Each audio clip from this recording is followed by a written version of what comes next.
addition, we sent $3,303.41 to Episcopal Relief and Development, and the Dorcas Society donated $1,000 to benefit the victims of the hurricanes that impacted Puerto Rico and the Virgin Islands. At the bottom of page 11, total income was $207,600.48 versus a budget of $203,800. At the top of page 14, expenses for 2007 totaled $237,994.81 versus a budget of $236,890, which was $30,394.33 greater than the budgeted amount. As shown in the middle of the page page 14, total other income was generated due to other income totaling $53,924.20, which included grants of $10,166.63, special collections of $8,017.41, and generous donations to our restricted offerings, benevolent fund, Christian formation, and scholarship, to name a few. On page 15, total other expenses, $17,037.60. Overall net income was $6,492.27. Dr. Marguerite Stamps Jackson moved, and Sharon Burnett seconded the motion to accept, based on a final audit, the profit and loss financial budget and actual for January through December 27 as presented. The motion carried. Our operating account is with Bank Financial. On page 16, the operating account balance at the end of the year was $8,520.44. The restricted account at the end of the 2017 year was $26,929.42. The $26,929.42 was unrestricted because at the end of the year, a very generous parishioner donated their full 2018 pledge. Account status of liquid assets include Wayne Hummer shares, Apple shares donated by a parishioner in 2015, and 2 CDs for a total of $69,964.80. Page 17 shows interest earned at $87.20.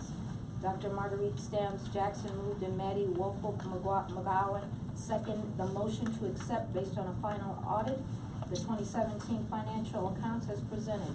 The motion carried. Fayla Daniel Diggs was given a round of applause for her hard work as treasurer. Presentation of the 2018 proposed budget. Budget and Finance Chair Delwood Thompson presented the 2018 proposed budget.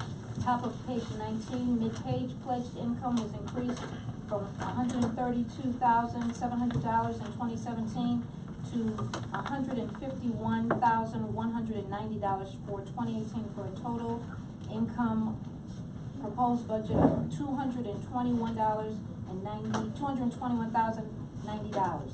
At the bottom of page 19, under expenses and clergy, the rector's pension and rector's housing allowance salary was increased based on new competition guidelines for part-time priests.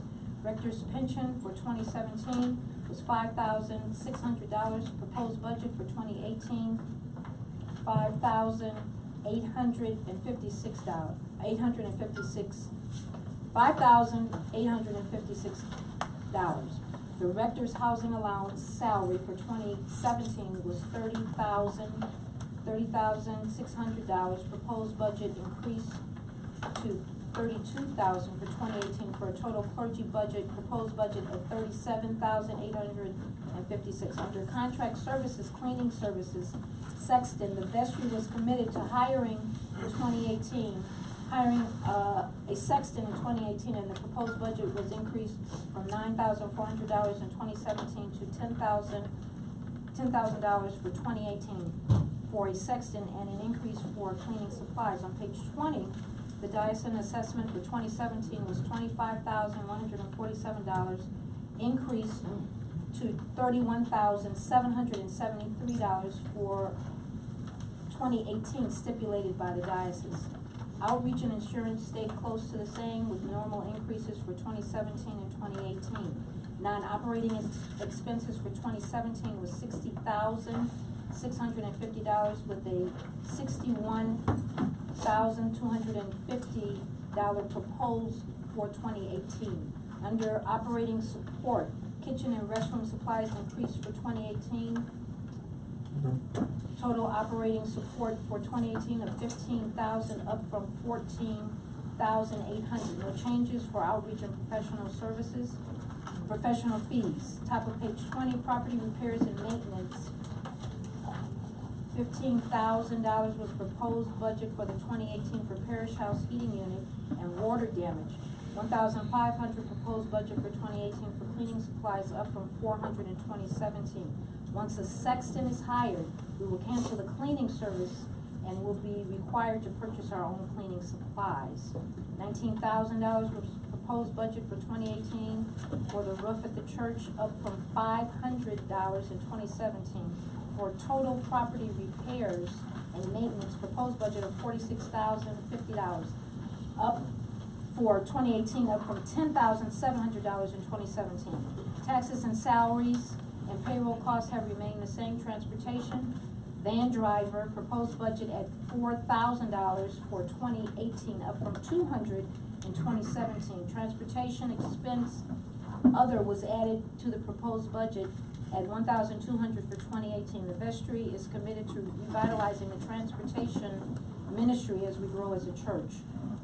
Total transportation proposed budget for 2018 is $6,200, up from $1,200 in 2017. The security ministry, security personnel is a new item and was added for the safety of the church during services and for other activities, and this proposed budget is $7,800. Utilities, increase in usage of electricity at 3801 Wabash. Proposed budget for 2018, $4,500, up from $3,000 in 2017. Electrical usage proposed budget at $3,200 for 2018, up from $2,100 for 2017, and at 3800 Michigan, and usage proposed budget at $1,600 in 2018, up from $1,300 for 2017 at 3801 Wabash. Total utilities proposed budget of $29,830, up from $26,850 in 2017. Total expenses for 2017 was $236,889. 2018 proposed budget is $299,703. The increase of approximately $42,000 are must-have items to operate. There was discussion regarding the location of the church van and its condition. It was decided the van will need servicing to determine its condition. The van has been kept in the garage behind the parish house.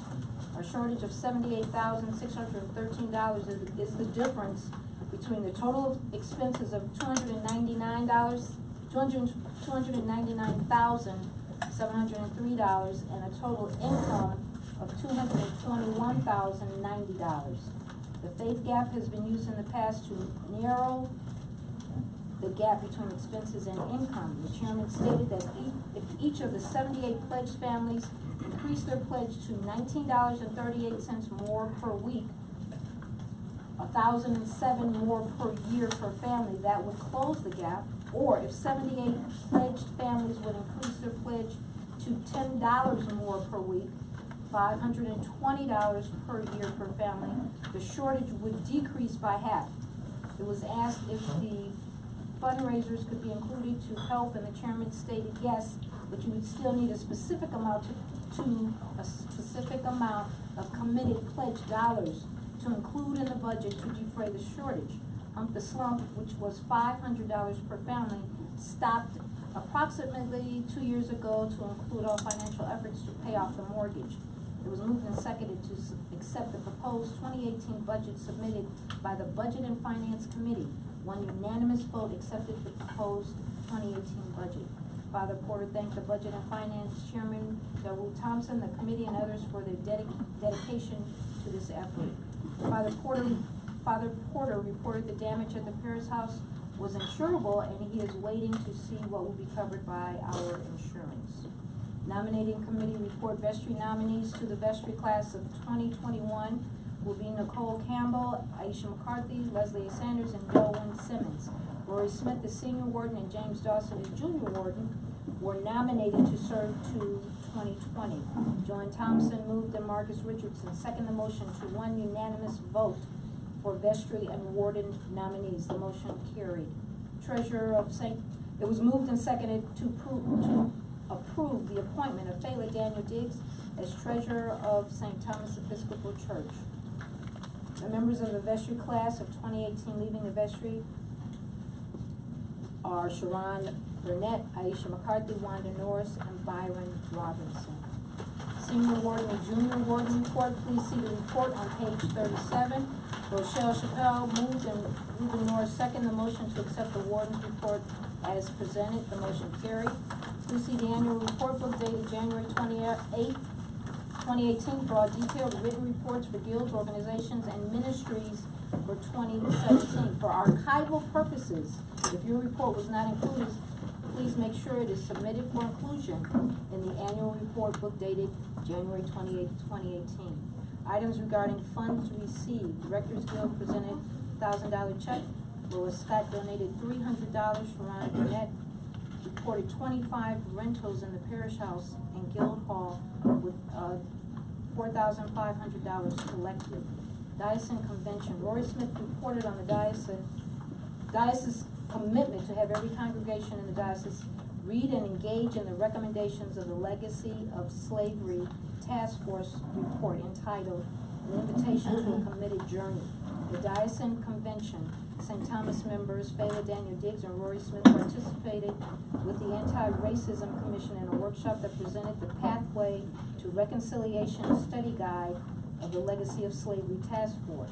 Father Porter suggested that Fayla Daniel Diggs and Rory Smith facilitate the Pathway to Reconciliation to be discussed as the Lenten series in 2018. Patricia Abrams reported, we need to rise up for a new future to support our own people. Joanne Thompson is willing to compile a book of very good tradesmen, black vendors for all to use. Roland Doherty brought a few black books to the Parish House. Rosemary B. Armstrong, Darrell Campbell, Mercedes Mitchell Moody, Gloria Jean Neely, Moses Jerome Neely, and Willie Neely Sr. were entered into the necrology report. May their souls and the souls of all faithful departed through the mercy of God rest in peace.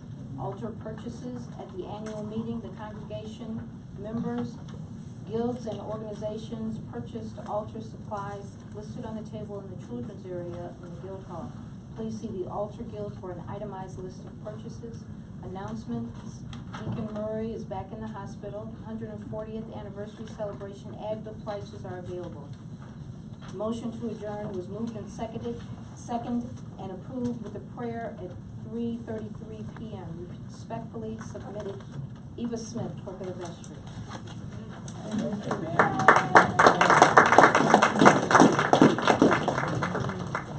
Thank you to our clerk for those minutes from last year. Are there any questions,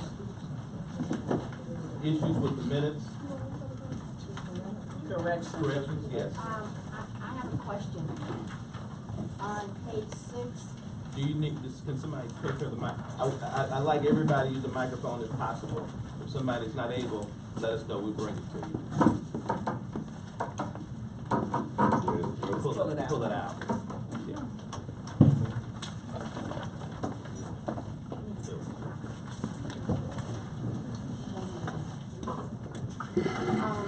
I'm sure this can be answered easily.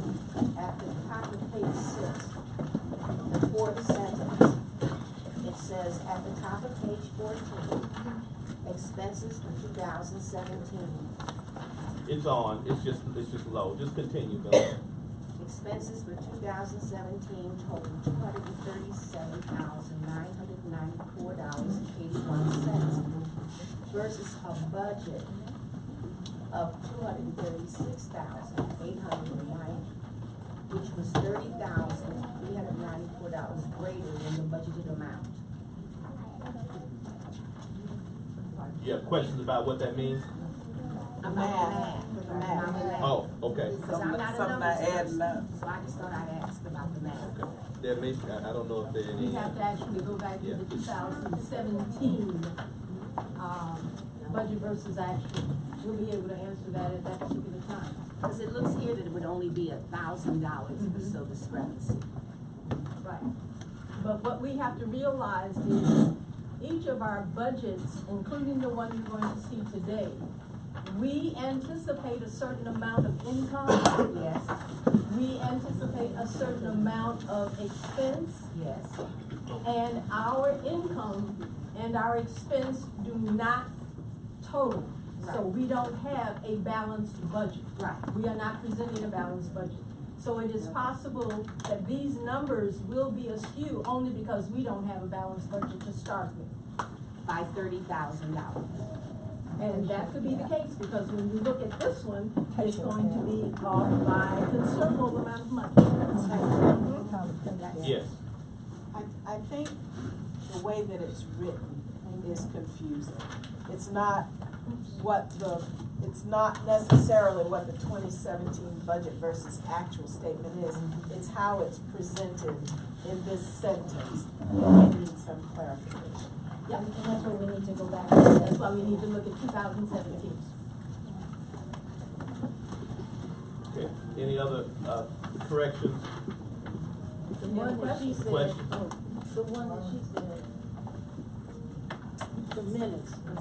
Oh, right at the beginning.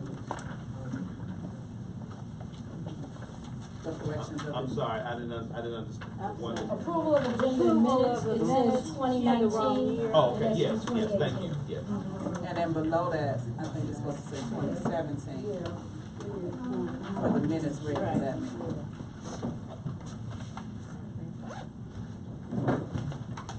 Yes, that's correct. Those dates are incorrect. They'll be changed to correct. Dee, did you have something? No, same thing they were saying. Okay, all right. Just like. Any other?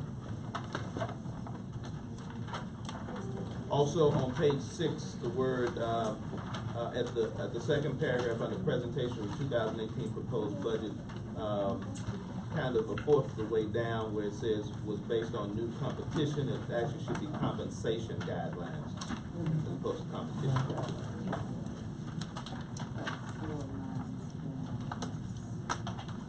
Any other corrections? Not, is there a motion to accept the minutes as amended? So moved. Second. It's been moved and seconded, we accept the minutes for the January 28, 2018 annual meeting as amended. All in favor? Aye. Opposed? Abstentions? Thank you.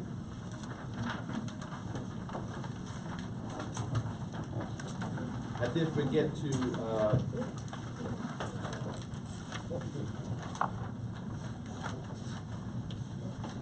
to announce at the beginning that I have appointed Mr. Richardson to be our Sergeant at Arms. So should you get out of order, ready, willing, and able to take you out of here. See, he got his hat on. Get out of the chapter.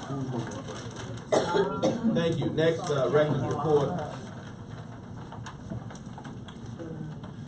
My dear brothers and sisters in Christ, I greet you on this 141st year of our organization and in the 14th year that you, by God's grace, permitted me to share. Grace, mercy, and peace from God the Creator, Redeemer, and Sustainer be with all of you. It is with a deep sense of thanksgiving and divine urgency that I come to share with you about the ministry God has given us, our problems and potential, our tears and triumphs. I do have my microphone on, you can't hear it. It's not working. All right, thank you. Hopefully you can hear this one. Yeah. Should be on it. Yeah, we can have. Yeah. When I last greeted you at the annual meeting, I called us to a year of experiencing the freedom of excellence, a practice of building habits that foster constant improvement to equip God's people for works of service so that the body of Christ may be built up. I call us in 2019 to continue the prevailing attitude of excellence in all that we do, so that we may, in our life together, more perfectly proclaim the gospel. This is the season of excellence. However, by extension, in this season and in this new year, I proclaim this a year for building and rebuilding. I call upon all of us to now take an active role in becoming builders upon the pillars which have been erected. We have a great legacy of which we are justifiably proud. From our feeding ministry to blessing bag ministry, from our youth ministry to Black Nativity, from our video ministry to music, from our work with anti-racism to Sunday school, from our arts ministry to Faithful Guilds, from the Greeters Ministry, ECW Acolytes, Altar Guild lectures, and Bible studies, we have much about which to be proud. Our work together has garnered recognition and financial support from the wider church, and we are proud. Wanda Norris, in 2018, was given the Usatake Peace and Justice Award, perhaps the highest honor given anyone at our diocesan convention for her youth work, and we are proud. Our Blessing Bag ministry started 1 year ago with the visionary leadership of Mary Greer and Rochelle Chappelle, and has helped scores of homeless and also given an opportunity to minister to many of our parishioners who had not yet found a place to serve, and we are proud. Our video ministry has begun streaming services live over the internet to reach a wider audience. We have received comments from as far away as California expressing an appreciation for this ministry. These are just some of the pillars upon which we must and will build, and upon which new ministries will blossom. We continue to face and overcome challenges that test our resolve. Most notably was the failure of our furnaces, both in the church nave and at the parish house, resulting in ruptured pipes and water damage. You heard the call for help and you responded in our Heat the House campaign, and for that we are grateful. The transportation ministry also suffered a setback with the loss of our van that has served us for decades. We continue to face challenges in our physical plant, having received citations from the city for tuck pointing needed on our parish house and on the garage, which ultimately needs to be torn down due to its structural instability. We face some roofing repair needs here at the church. All of these things uncover our need to ultimately begin a capital campaign in order to protect our present and ensure our future, making sure that we have resources in reserve to handle all the challenges that come. The vestry will continue to have these discussions over the coming months. We must be builders and rebuilders, meeting the challenges which face us in this season of excellence. One of the most frustrating challenges that we also must tackle and be honest about is the commitment we have to worship. It is in corporate worship where we build the foundation for ministry. And I am of the belief that if any of us are missing in worship, then worship will be diminished for all. We have, over the years, fostered a culture where worship together is optional and excused by the work in the kitchen or fellowship that occurs before coffee hour and during the worship hour. This is not excellence, and this is not acceptable. Let us build and rebuild by being present in worship and not just hanging around worship. We must be builders, and not only builders in this season of excellence, but also innovators. In our church-wide discussion of our presiding bishop's sermon some months ago at the royal wedding last year, which focused on love is the way, we talked about ways in which our church would build upon this call to love and make it evident in our own congregation. The most significant way in which we felt that might be possible to become. Let me start this sentence over again. I can't see it. The most significant way in which we felt that might be possible is to become an open and affirming church for our LGBTQ brothers and sisters who come seeking acceptance in a Christian community. Not just welcome, but real acceptance and appreciation for the gifts and humanity that they embody. To that end, it is my intention as your pastor to begin honest conversations about sexuality and the church starting in Lent, in a way that will help to lead us in that direction, to be intentional and deliberate about opening our doors to LGBTQ people in non-superficial, non-patronizing, but sincere ways. We will be the first historically African-American Episcopal Church on the south side of Chicago to make and take this commitment to journey and do the work required to be an open and affirming parish. We will be the leaders and innovators in this area. We will be builders, not of walls, but bridges. Amen. We will begin in this year to build the church from the inside out. It can only be achieved through a faith-directed, spiritually sufficient strategic plan that touches every spiritual fiber of the church. This year we will commit to developing a strategic plan that will continue to shape this congregation's life for years to come. We must build and rebuild the church. However, ultimately, the good news is that we are not the builders. Let's examine what God's word has to say. Scripture records a conversation between Jesus and his disciples. When Jesus came into the coast of Caesarea Philippi, he asked his disciples, saying, "Whom do men say that I am? The Son of Man?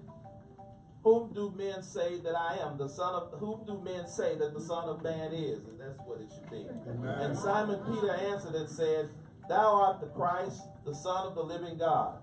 And Jesus answered and said to him, "Thou art Peter, and upon this rock I will build my church, and the gates of hell shall not prevail against it." There's a fundamental difference between what you must do to fill the church and what you must do to build the church. Jesus filled the church from the outside in, and in doing so, he never did his work in the synagogue. He always did it in the street. Jesus said that to fill the church, you need to go out into the highways and hedges and compel people to enter. Jesus believed that in order to fill the church, you need to gather men, women, and children on a hillside and feed them so that they will come inside.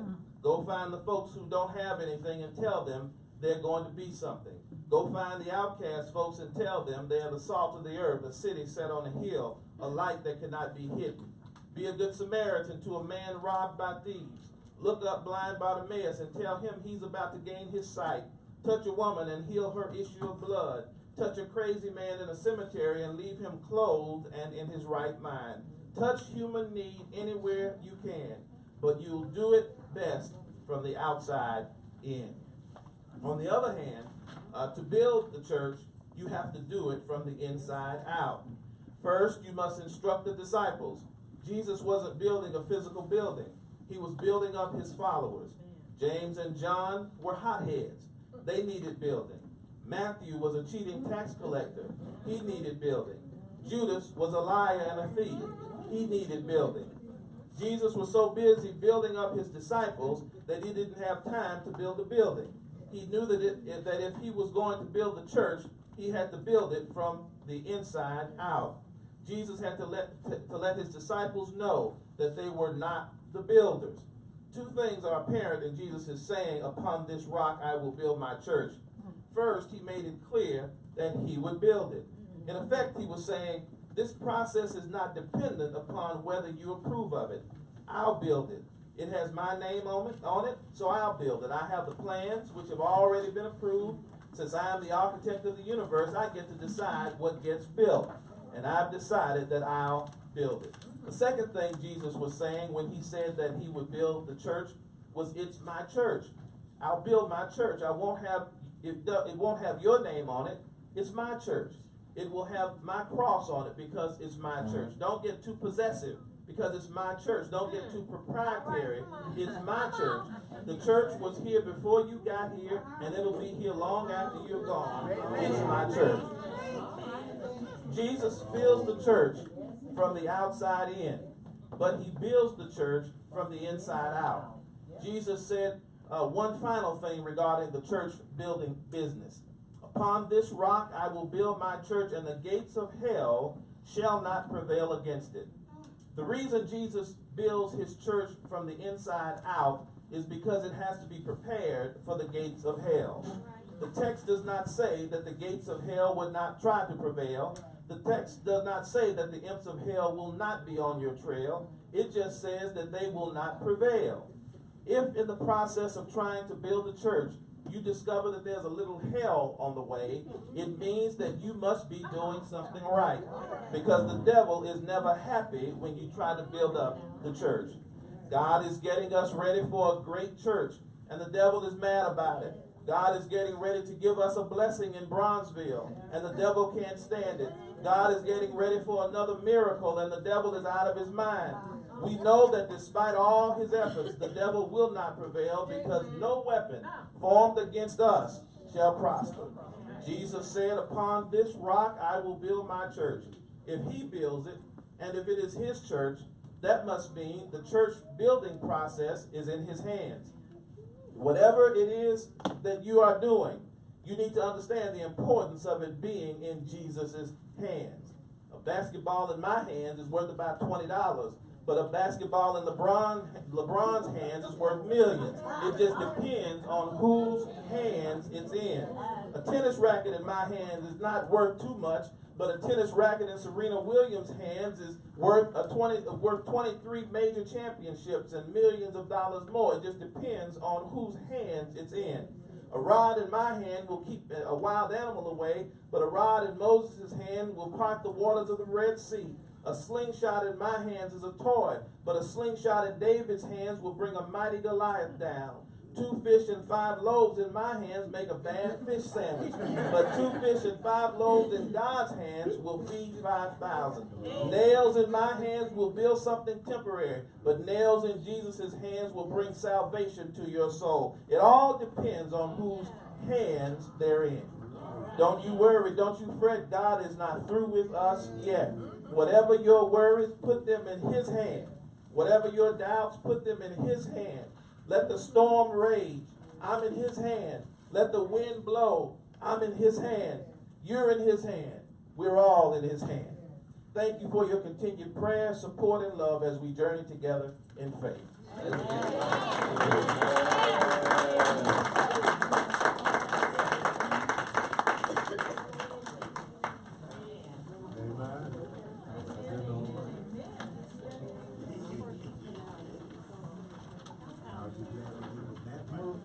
To accept the motion to accept the rector's report. Amen. It's been moved and seconded that we accept the rector's report. All in favor? Aye. Opposed? Abstentions? Thank you. And now our illustrious treasurer will give our financial report.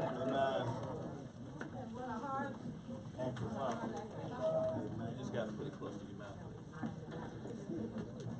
Yeah. Okay, keep it. Testing. Testing. Wow. That's better? Yes. All right. Well, St. Thomas parishioners, if you will look at page 12, beginning there, this is our January through December 2018 budget versus actual. Our income is divided into several categories. We've got income, interest, we've got offerings, we have other operating income gifts, we've got regular giving, and down towards the bottom we have total regular giving. We budgeted $206,990. We received $193,629.91. Our difference was $13,369.09. So we were able to accomplish about 93% of our anticipated giving. Our expenses start at the top of page 13. Our expenses fall in categories of bank service, Christian formation, clergy, contracts, diocesan assessment. Please pay attention to the fact that we fulfilled our 2018 commitment to the diocese in the amount of $31,773. Major accomplishment. This is our second year in a row to fulfill our diocesan assessment. We have insurance, we have miscellaneous, we have non-operating expenses, we have operating expenses and support, We've got outreach, professional fees, I'm on page 14 now. Property, salaries, taxes, transportation, utilities, and our total expense is at the top of page 15. And that total expense, we budgeted $300,942. Our actual total expense was $285,244.20. And you see the difference between our budgeted loss and our actual loss was $73,239.89. And that's because in our budgeting, we do not have a balanced budget of income matching our expenses. But we have a lot of other income and other expenses, and they also start on page 15. We have donations, we have earmarked funds, we have insurance claims, we have miscellaneous, we have restricted offerings. So our total other income, if you'll look at the bottom of 15, is $78,972.91. Then our other expenses against that, they start at the bottom of page 15, and they go to about a third of the way up top of page 16. So our total other expenses were $31,257.55. So the net on that was $47,715, which offset the losses in our actual budget to actual with regards to our regular giving and our regular expenses. We anticipated a net loss of $79,852. It was actually $25,524.53. But if you recall, we started off with $27,000 in our account on January 1, 2018. So we cover all of our expenses. Amen. Any questions?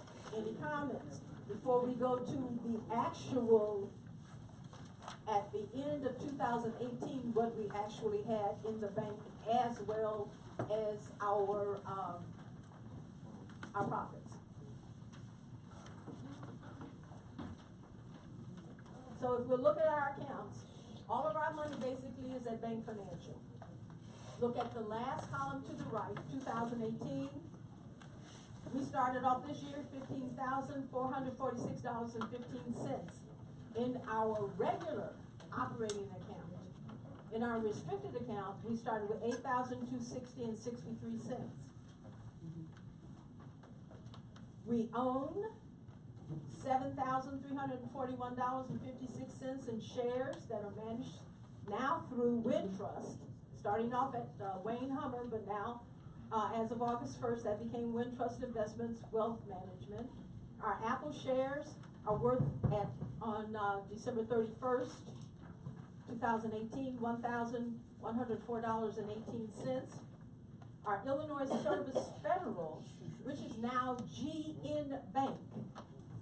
We have a building fund CD that is worth $10,299.46.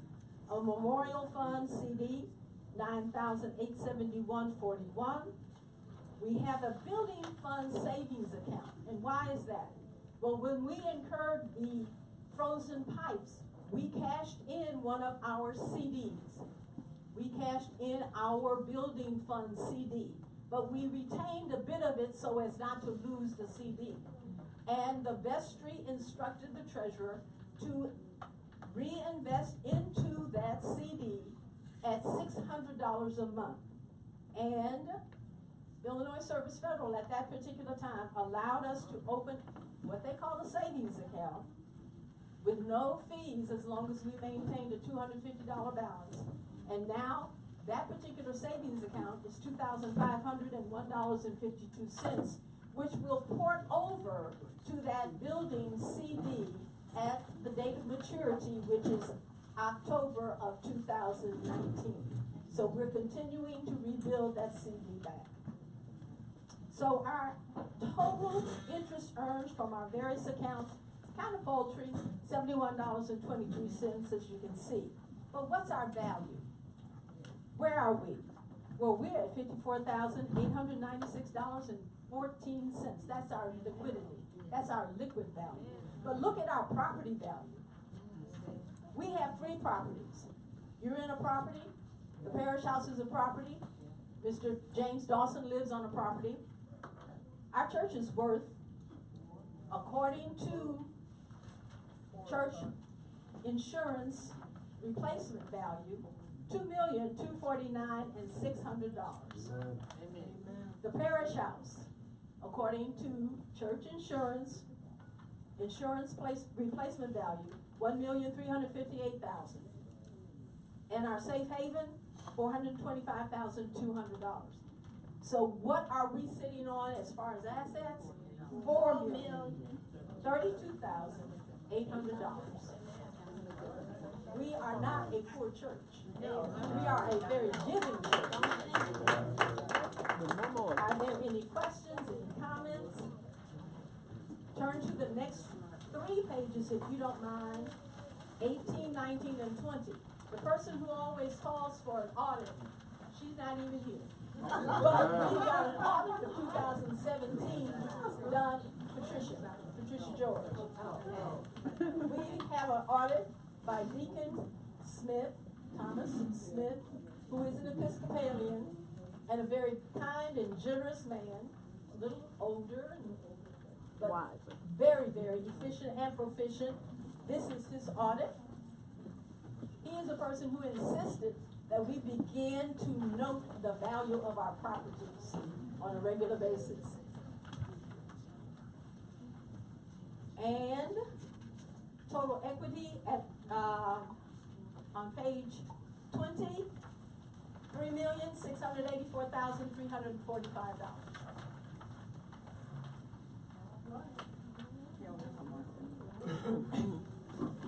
Any questions? No. Comments? Quarrels? Yes. Ms. Joanne. When you say the insurance value of the property is on a replacement, is that just for the structure or the structure and the contents? That's structure and content. Okay. Any other questions? If then, yes. Man. Amen. I'm sure that it's here and I'm just not seeing it. I'm listening for the benevolent fund. The benevolent fund? I know it's here, I'm just not seeing it. So where is that? What page would that be? I'll find it and I'll let you know. 15. Under B, I know how to spell the word. It's on page 15. It's under restricted offerings. It's under arts ministry. It's benevolent fund offering. $1,896. Page 15, restricted offerings. You see it? 1336, got it. Yeah. Amen. Thank you. Amen. I got it. Are there any other questions? Comments? Quarrel? I move. Am I in order? Yes, you're in order. I move that we accept the report of our financial. Carol Macklin, second. It's been moved and seconded that we accept the report of our treasurer for our financial report for 2018. All in favor? Aye. Opposed? Abstentions? Thank you. And thank you to our illustrious treasurer who worked so very hard.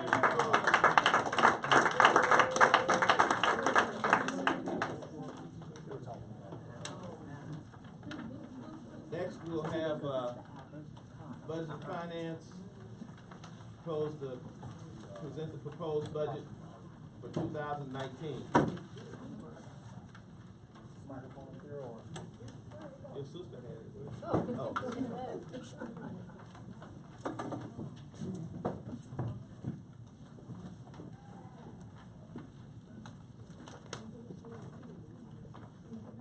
All right, if everybody can go to page 21.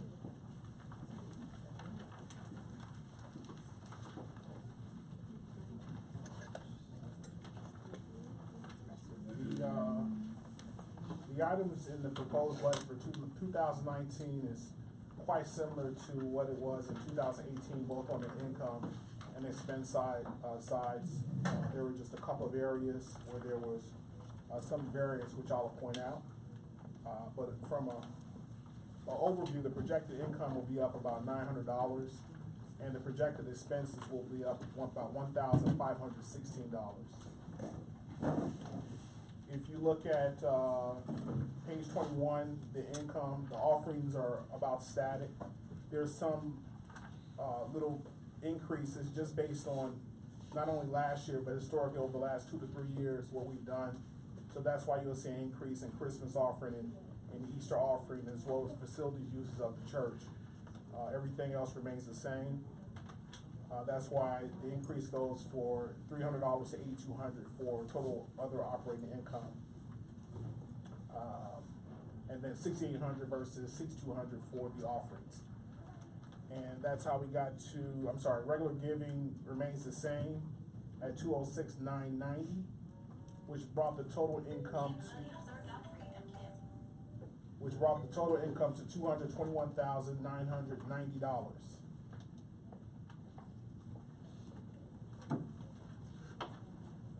Okay, if you move down and go into expenses, I'll point out some of the areas where things are a little bit different. First off, the rector's pension and salary, you'll see a small increase year over year based on what's stated for a part-time rector, and also going up a little bit above that. The pension amount is based on a percentage of the housing allowance or salary for a rector. If you look at the rest of page 21 under contract services, those items remain the same year over year. You move to the top of page 22. The Dickson assessment was the same this year, so it just moved right on over. There was some changes in insurance. The workers' compensation went down to more accurately reflect what we're paying, whereas the property and liability insurance naturally went up year over year. So that's the difference in the changes there. The net amount was down, but an increase in property and liability insurance. Please pay special attention to the non-operating expense section on page 22, which is the next section. The numbers generally are the same, with one big exception and something to point out. First off, the paid singers. We're leaving that static at $25,000 versus last year. We were over budget in payments made this past year, and what we're looking to do is not increase that number, but better communicate to the vestry a quarterly report as far as where we stand, not only in this category, but in any expenses that seem out of whack. There was also an increase for conferences and seminars just to reflect what is being paid. And then the 8 a.m. organist, you'll see an increase there. That's going to be a pay increase from $75 per week to $85 per week with the projected payment over about 48 weeks, I believe. The item that had the most impact on the increase is musicians. You'll see a number in there that's greatly higher than compared to last year. We're at $4,800 going into 2019. This is budgeting what we're paying for the musicians that we have twice per month, both the drummer and the keyboard, and so that's why that figure is increased. I'm sorry, it's bass and the drummer. So that's was a big part of that increase. Everything else remains static year over year. You'll see a total increase to $66,180 for non-operating expenses. Our operations support, which is right under that, year over year was the same. Our outreach was very similar year over year. The only difference is that the TRC is now looking for $2,500 commitments from their supporting churches, and so that's why that increase goes from $2,500 from $2,000. and that increase brings it to $3,699. Professional fees is just an increase in the city of Chicago revenue, just the cost of doing business as they increase their rates. And that's an increase of $1,310.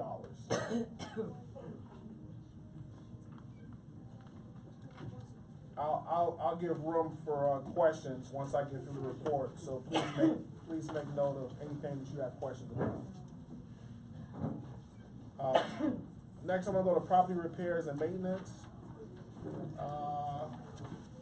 A few items was adjusted here. 3,800 property maintenance went to 6,000 from 4,500, reflecting just what is being spent to provide maintenance. Cleaning supplies, we did decrease a bit, just based on what we've been doing over the last 2 to 3 years. Also, a number that didn't decrease but needs to be pointed out is that the roof at the church is still $19,150. As I presented this last year, it was presented as a one-time expense to take care of the roof. The reason why it's still there is that we still have not taken care of that expense. So we still need to handle that, and that's why that's still a budget item here. And so the increase year over year was just $32,050. Taxes moved down below it. The real estate taxes don't have to be paid, so it's a small decrease there. Administrative assistant, we have money earmarked to hire an administrative assistant for 2019. If you look at the transportation section, it reflects that the van is no longer in our possession and being used, but we did increase the expense line item to reflect our commitment to the transportation ministry, as this is something that we'll continue to work into as we move forward. Security ministry, the security personnel, expense year over year is the same. And then if you go into utilities, all the items are the same. There was an increase, and you're looking at the telephone for 3801 Wabash. So it went up a bit, and that led the increase to $30,130. Overall, total expenses was $286,219 proposed for 2019 versus an income of $221,990 for 2019. The shortage is $64,229, and we will get to how we want to attack the $64,229 in just a minute. But I want to see if anyone has any questions about the budget so far. Okay, I see one hand in the back here. Just can you get to the mic? Sure.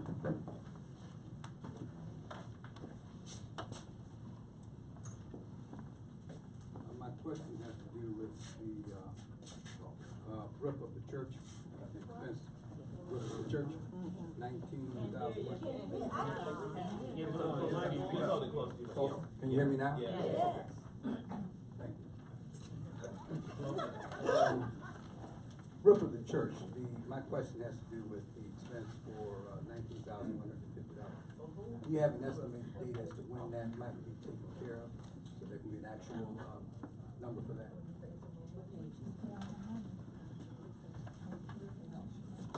So, and pardon me if this is a warning, it should be responding, but what's necessary in order to do the work, whether it's 19,000 or 18,000 or 20,000, whatever the number is having the funds to be able to take care of it. And so that's why it's so important when we talk about the shortage of $64,229, and I know Taylor talked about before about always working with the budget that's unbalanced and understand how this impacts us. Like the fact that we don't have a balanced budget and there's cuts done somewhere. So key to being able to get this line item taken care of is us being able to identify how those funds are going to come in to balance off the budget they pay for.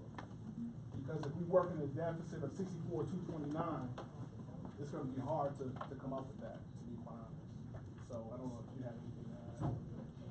So I think the number that is reflected there is, based on the number that we got, roundabout, I think, when we had the roof estimated.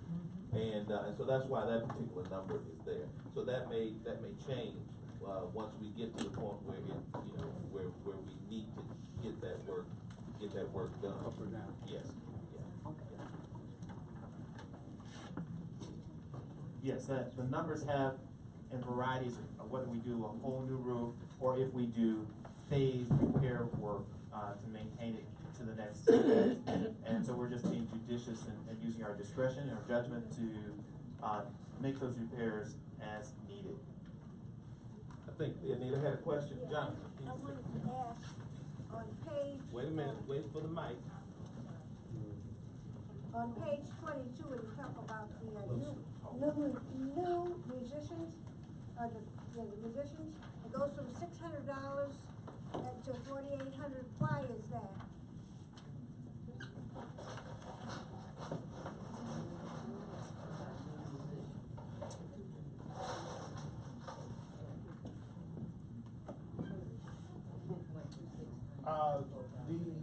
The number 4,800 was the cost for the drummer and the bass over a 12-month period for 2 weeks per month at a rate of $125 for the bass and $75 for the drummer. So $200 per occurrence twice a month, $400 for a month. Over 12 months, $4,800 is the cost for the musicians. Okay, I want to ask you another question. Who voted on having musicians? I want to know why I don't remember us even discussing it. That's a big chunk of money. I don't remember us discussing it. Well, nobody voted on it, but as the rector, at my discretion, I approved the musicians for enhancement of the service. So there was no vote taken, but you certainly have the opportunity to vote today on this budget. Make a determination on what you will. Everybody will vote today. And understand, Theodina, from a financing chair standpoint, what we do is to look at the expenses and the projected expenses, and the first thing I look at is what we're spending funds on right now. So if you notice in 2018, we've had them present. So this is an expense that's coming out already. So when I look to create the budget, it has to be planned for as well.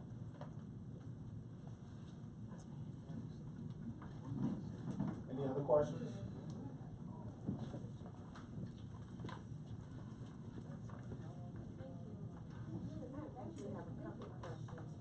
But I'm looking at the insurance, and the van isn't insured, is it? Can you hold it closer, please? Can you hear me now? Yeah. Okay. I'm looking at under insurance, where it says auto van insurance, and there's no dollar amount. Am I to assume that the van is uninsured at this time? We don't own the van anymore. We don't have it anymore. No. Okay, so the 2,000 that we're allocating towards van Transportation will include, what happens is that we still have to get places sometimes. So, for instance, when people went apple picking and that sort of thing, we had to rent a bus. So there was funds used to make sure that those sorts of things were able to happen. Okay, gotcha. So now, is the van still parked over there on the lot? Is it gone? It's still over there. It's still over there? Is that, if something happens in that van, will we be liable? No. It's not our van. Because it's not ours? Yeah. Okay, I was just wondering about that. And then, I'm questioning the uppage of the telephone and the computer lab, at 3,800, because no one's there on a regular basis, so why are those numbers going up? I'm just saying, if no one's there, the usage shouldn't have gone up. So, was it an increase from the company, the service company, or are we just increasing it just in case? Technology upgrades. Okay. Technology Okay. upgrades that we needed to put into place. Gotcha. Okay, thank you. Do we have an estimate on how much it will cost to tear down that garage? Yes. $7,500. Gotcha. and that will regrade the land, as well as remove anything that's in that garage will be gone. But it's not been budgeted. No.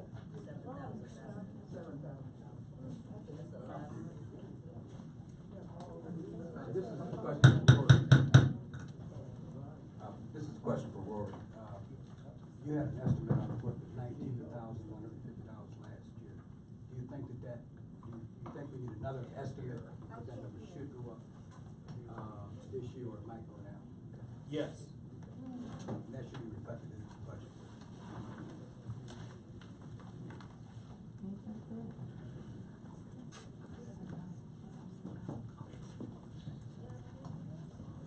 In prudence, the budget reflects what the cost we were told for replacing the roof, which is what we've been advised to do by various contractors. But we've also received information that we might be able to patch to extend up, the need for a year or two.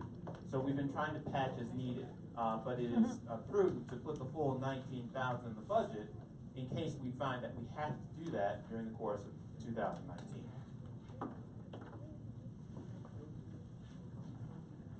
Are there any other questions? Patricia, and then Joanne. Father Porter, would you please specify what the technology upgrades address? I think that you spoke about us live streaming and all of those things that impact the cost. Right.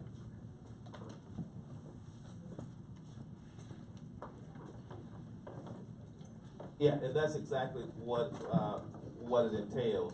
In order for us to keep up with the technology needed in order to, unless we want to stay back in the dark ages with ministry, there's a cost associated with that. And so, we've been live streaming our services, and it really takes a higher internet bandwidth in order to do that. And so when you do that, the costs go up in some places, and believe it or not, in some places the costs go down. But there's a net increase in cost for our technology. And I think it's important to make sure, when we have programs here, we sometimes on that television back there, which can be hooked up to the internet, have to stream programs on YouTube and other things. And it's important to have the bandwidth for our internet service in order to be able to provide that ministry. So it's a necessary cost increase to make sure that we're up to speed and able to do the things that we need to do. Thank you. Joanne, next.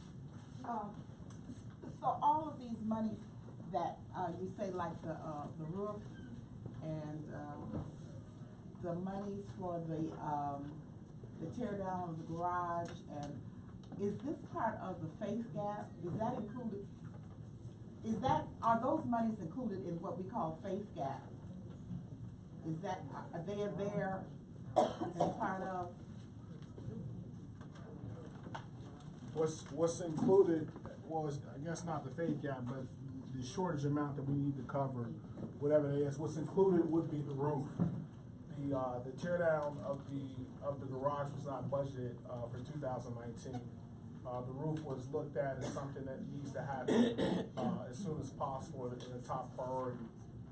And so that's included when you look at the total amount of the budget, but other items are not there. Yeah, I think it's numbers, Joanne, too, because we just have, we kind of list everything that we want to do and put it next to what we expect to take in, and whether it's in particular the roof or could be something else, it's a number that we have to make in order to, that gap is a number that we got to make in order to do everything that we plan to do. So the roof will be included in there. Administrative, it could be anything. So I think it's really kind of looking at, in order to do everything that we anticipate that we need to do, this is how much short that we anticipate that we would be. And so I don't know if that answers your question, but yes, it does. Yeah. But it wasn't like specifically that we specifically said, well, the roof is going to go in the faith gap number. It's really everything. The whole picture. Yeah.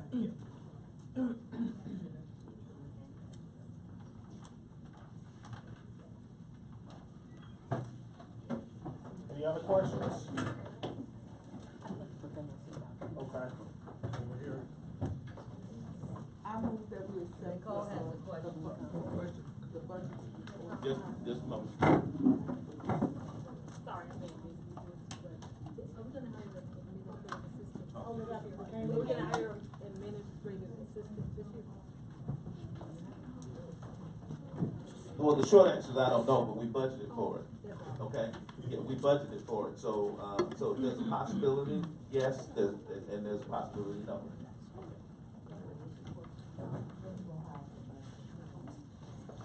Any other questions?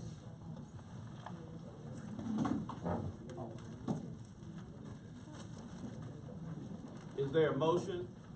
So, Bo, do you have anything else you want to say? Well, the only thing I say, and this would come, I guess, after any motions, but, the item of the short is 64,229, right? You know, you can talk about one line item or another line item, this is a huge amount, that's needed.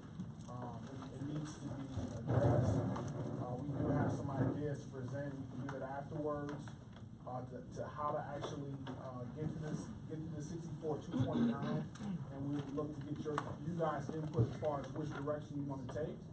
But we can do that, I guess, after, we decide on the budget. I move that we accept the budget. Second. It's been moved and seconded that we accept the proposed 2019 budget, as presented. All in favor? Aye. Opposed? The ayes have it. Thank you. We will be talking about strategies with Ways and Means Chair later on in the meeting to address the faith gap. All right. Thank you, Dawood, and the Budget and Finance Committee for your hard work. Because these numbers make my head spin. So thank you. Next is does anybody on nominating committee have any report? Because if not, I got one. Okay, all right. So this year, as you know, the class of 2019 will be rotating off the vestry. Rochelle Chappelle, Dr. Cheryl Gaines, Al Orndorff, and Patricia Stokes. Let's give them a round of applause. I do have a party gift for you, so I will get that to you later in the meeting. Seeing as though there had been, well, let me put it this way.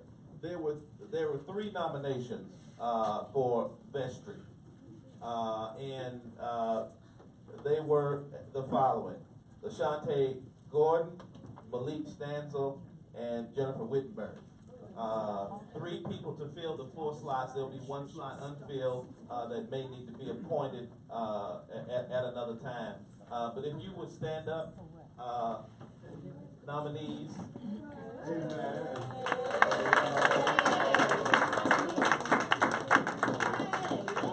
And you all know Malik is running around here somewhere. Yeah, he's in the kitchen. So show your face. All right. So they are seeing that they are unopposed. I would ask that we submit 1 unanimous ballot for their election to the vestry class of 2000 and. Father. I'm sorry. That's okay. Go ahead. Did you have another nomination? Did you ask for any nominations from the floor? I did not. You usually don't receive them, but if you have one, I'll take it. I'll take it. Okay, this is the Chicago way. I'll take it. Do you have one? Yeah, we still got a slot. Whatever y'all say is good for me. Okay. Yeah, Milton. I know in the past that there have been people who have carried over from year to year, with all due respect to those people who were willing to serve on the vestry. But I strongly nominate Patricia Stokes and Cheryl Gaines to be retained on the vestry. With all due respect to those who have volunteered. Okay, so what that means is that, do you accept the nominations? Yes? Okay. So what that means is we gotta have an election. Cheryl said yes. We only have one slot. Cheryl said yes, No, and I will not. You gotta vote now. No, Cheryl said yes, we would accept that. Okay, so Patricia has withdrawn her nomination. So now our slate of vestry persons are LaShante Gordon, Malik Stansel, Jennifer Wittenberg, and Dr. Cheryl Gaines. Okay? All right. Okay. Is that all right? Yeah. Yeah, Mickey? I move that we cast one unanimous vote for the four persons named by father. It's been moved and seconded that we cast one unanimous vote for the upcoming vestry class. All in favor? Aye. Opposed? Abstentions? Thank you. All right, I think we did that right. Maddie will let me know if we did. So. She's a good parliamentarian. All right. Item 8 is Guild and Organization Ministry Reports. You see them listed here, and all those listed should have a report in the bulletin. Is there anyone who wants to come up and speak to their report? If not, it's fine. If you do, please come forward to speak to your report. I just have one thing You I gotta want. go up and speak to your report. That's what I said, you gotta go up.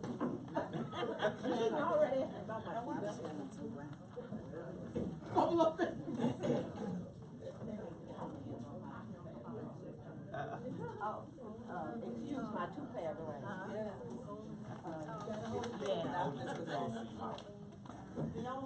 You gotta hold it up to your mouth, huh? The only thing I really wanted to address in the listed among all the reports, and one is covered under the rest, is about the birthday. And I must speak to this, to all of us that have not recognized that we should thank who? The Lord, the good Lord, for letting us live another year, and especially to show it in this house, okay? So we are short this year from last year's budget, $697. Now, some of you all, January people so far, look here. I know it's more than one person in January that did not contribute, okay? You made me pay mine last year. I'm talking about, okay, did you pay it? Yeah. Okay, all right, well, we are short. So if you have a birthday, now if you don't have it, if you weren't born, but if you were, recognize it and give thanks, okay? So that we can contribute to the shortage that we have in the budget this year. There's no reason. We are a rich church. We are a rich church. Do you recognize that? Rich in spirit, rich in love. We are really rich, Joanne. You said it, in blessings. So let us give thanks and say, thank God for letting me live another year to come here and pray in church. $1 a year. Oh, amen. $1 a year. Now I know, wait a minute, now I'm one of the ones that has a big number. Amen. And I intend to give $1 for each one of those years. So try to recognize and be thankful for your age. So if it's $30, it's 30 years old, it's $30. That's $30. I'll give my 30. Thank you for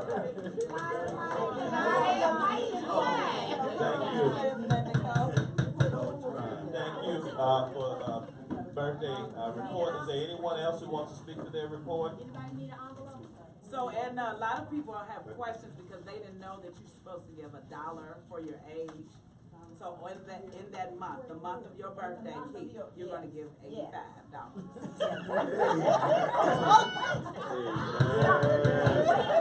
Thank you.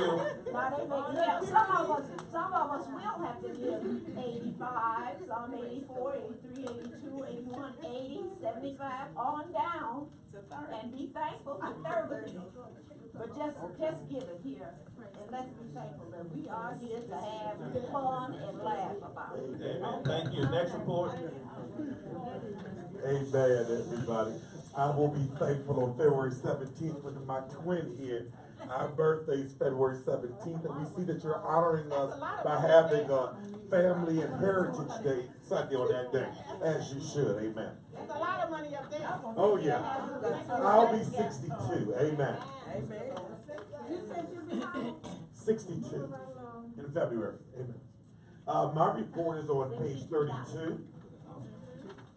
Page 32. And you'll be helping? And he'll be 84. Amen. A lot of money right here.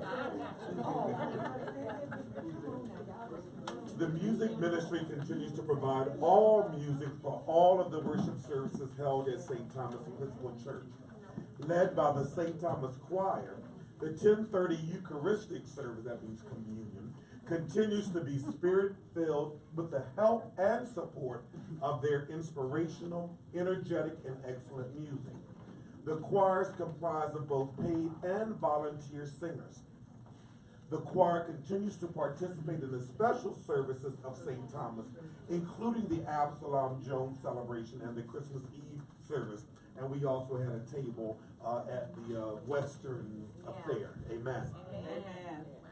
The music ministry periodically enhances the 10:30 worship service by the ringing of handbells, which are loaned to St. Thomas by the Lutheran School of Theology at Chicago. And I happen to be the cantor or the director of music of the seminary. So what's theirs is ours. Amen. In accordance with the lectionary Bible text and the liturgical seasons of the year, the choir sings anthems, spirituals, and gospel selections with great integrity and excellence. In addition, the psalms are chanted by the choir and the congregation, with many of the psalm refrains being composed by Dr. Keith Hampton. Amen. Dr. Keith Hampton and Richard Evans, organist at the 8 o'clock service of the Word, continue to explore the many possibilities of the Fox organ. That's what we call our organ. Thank you to the Fox family. These classically trained organists constantly demonstrate the orchestral sounds along with the pure organ sounds by playing a variety of organ literature. In February of 2018, St. Thomas added 2 members of the music ministry, Tyrone Jackson, electric bass guitar, and Kavan Carter Jr., 14 years of age, at the drums. The St. Thomas Band ministers on the 2nd and 4th Sundays. Special thanks go to Michelle Douglas and Warnell Berry for providing most of the music leadership during the summer months, July through September, when the choir is on hiatus. Soloists and sometimes a summer choir provide additional music ministry during the summer months. Dr. Hampton pays Michelle and Warnell for their services. I do not get a vacation as part of my compensation, so I just take some of the money that you compensate me with, and I share it with those others so that I can just be missing. Dr. Hampton and all members of the St. Thomas Music Ministry wish to express gratitude to St. Thomas Episcopal Church for their constant support and encouragement. Musically submitted, Dr. Keith Hampton, Director of Music and Organist. We want to thank you all for the support of Thank you. Anybody else wants to speak to their report? Once we're done, we will accept the reports Can I just altogether. briefly? Yes. I want to briefly acknowledge St. Thomas Health and Wellness Group for continuing to partner with us for the health care. Amen. Thank you. Amen. Partner with the PRC for the health care. Thank you.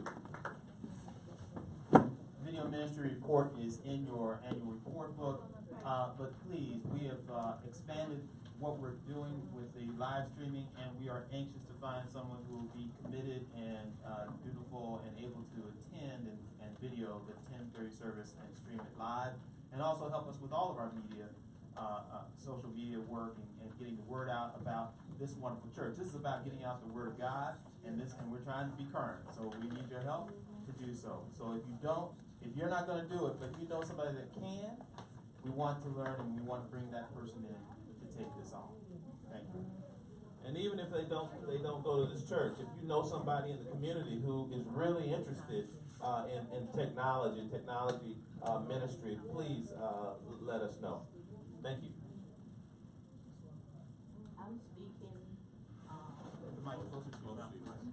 I'm speaking, on for the lectors and the intercessors. Can you hear me? Yeah. Can you? Just put it close to you. I'm listening.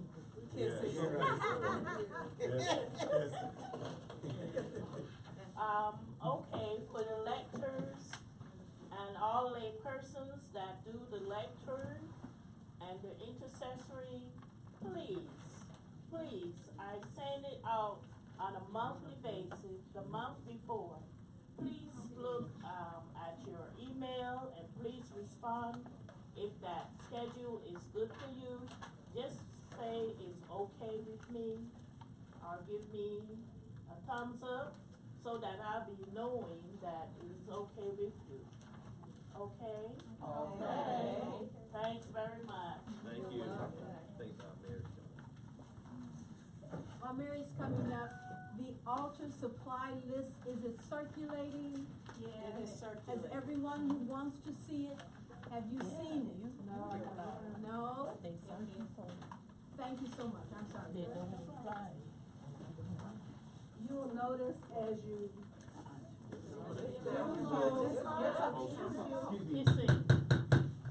you'll notice that as you look through your, parish meeting, booklet, that you will see Blessing Bag Ministry in a lot of different reports. And I want to especially thank everybody everybody at St. Thomas, because last year, at the beginning of our parish meeting, Rochelle and I stood up and told everybody about the Blessing Bag Ministry, and it has really blossomed. I want to especially thank the person who came up to me after the report and said, I will work with you, and that was Sandra Doherty.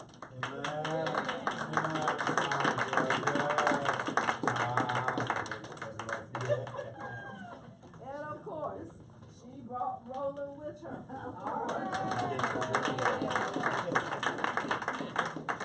And I also really want to thank Rochelle, because Rochelle was the first person that I asked who said that she would help.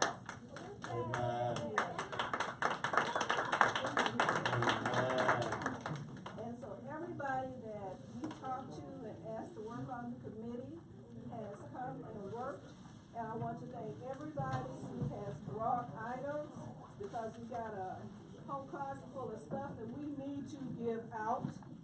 And so I especially want to thank everyone who has brought stuff, everybody who has helped get these bags together, and especially everybody who has distributed the bags. When it was time to write the proposal for the grant, I didn't have a hard time. Father Porter had given me his enthusiastic support. He gave me this great letter of support. Everybody I asked to give me any kind of written support did. I called up Rory and said, Rory, write me something. He sent me an email, which I included in the report, in the proposal. And this is our plaque, which we got. And I want to thank our president of the ECW, who wrote a letter of thanks for this grant, for the grant that we received. They only give it to you once, but we got it. So we are very, very happy. So I want to thank St. Thomas again. And as I said, we are scattered all throughout this report. Everybody talks about us and what you as a parish have done. Amen. So thank you.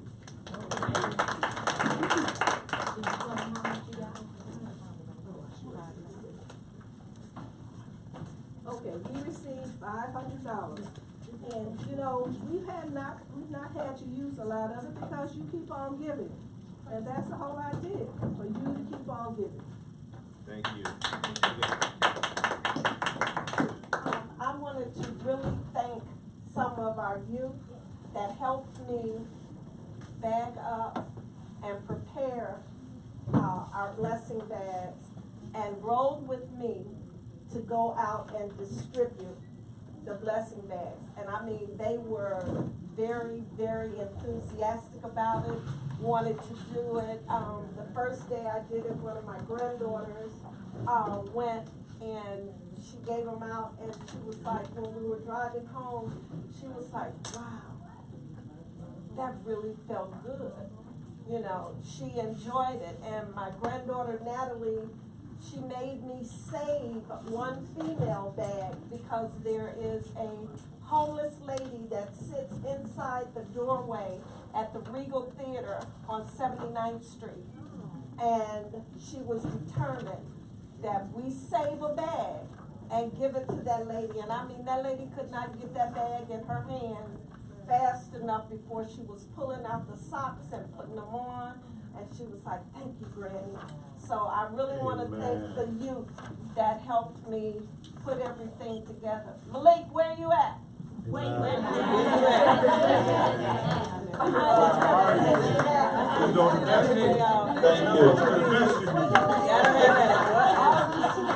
Anyone else want to speak to their reports? If not, is there a motion to accept? Does somebody else want to? Is there a motion to accept the reports and information? Father, you got Joe. Okay. I'm sorry, man. I can talk loud enough so everybody can hear. And I just report on 35, on page 35, that I do not have the proper understanding. So I'm asking as the part of understanding where it says. It's on. Put it close to your mouth. Page 35. There seems to be an outstanding loan due to St. Thomas parishioners. I don't understand this report. Can somebody explain it to me?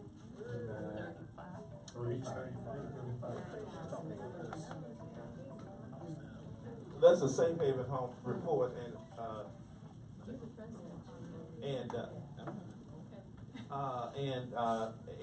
over the years, in order to make sure that the Safe Haven Home was running up and running effectively, some parishioners did pay some monies out of their pockets years and years ago, and so this is always a line item because ultimately the goal is to get these parishioners reimbursed. But out of the generosity of their hearts, years ago when things needed to be done and there were no funds there, they gave the money. So that's why you see that there. Okay. Is there a budget for 2019? For Safe Haven Home, Yes. well, there is there is monthly rent, and we do have the expenses that including insurance and all that sort of stuff that comes out. So you'll see expenses at the bottom there that you will see, and that's it.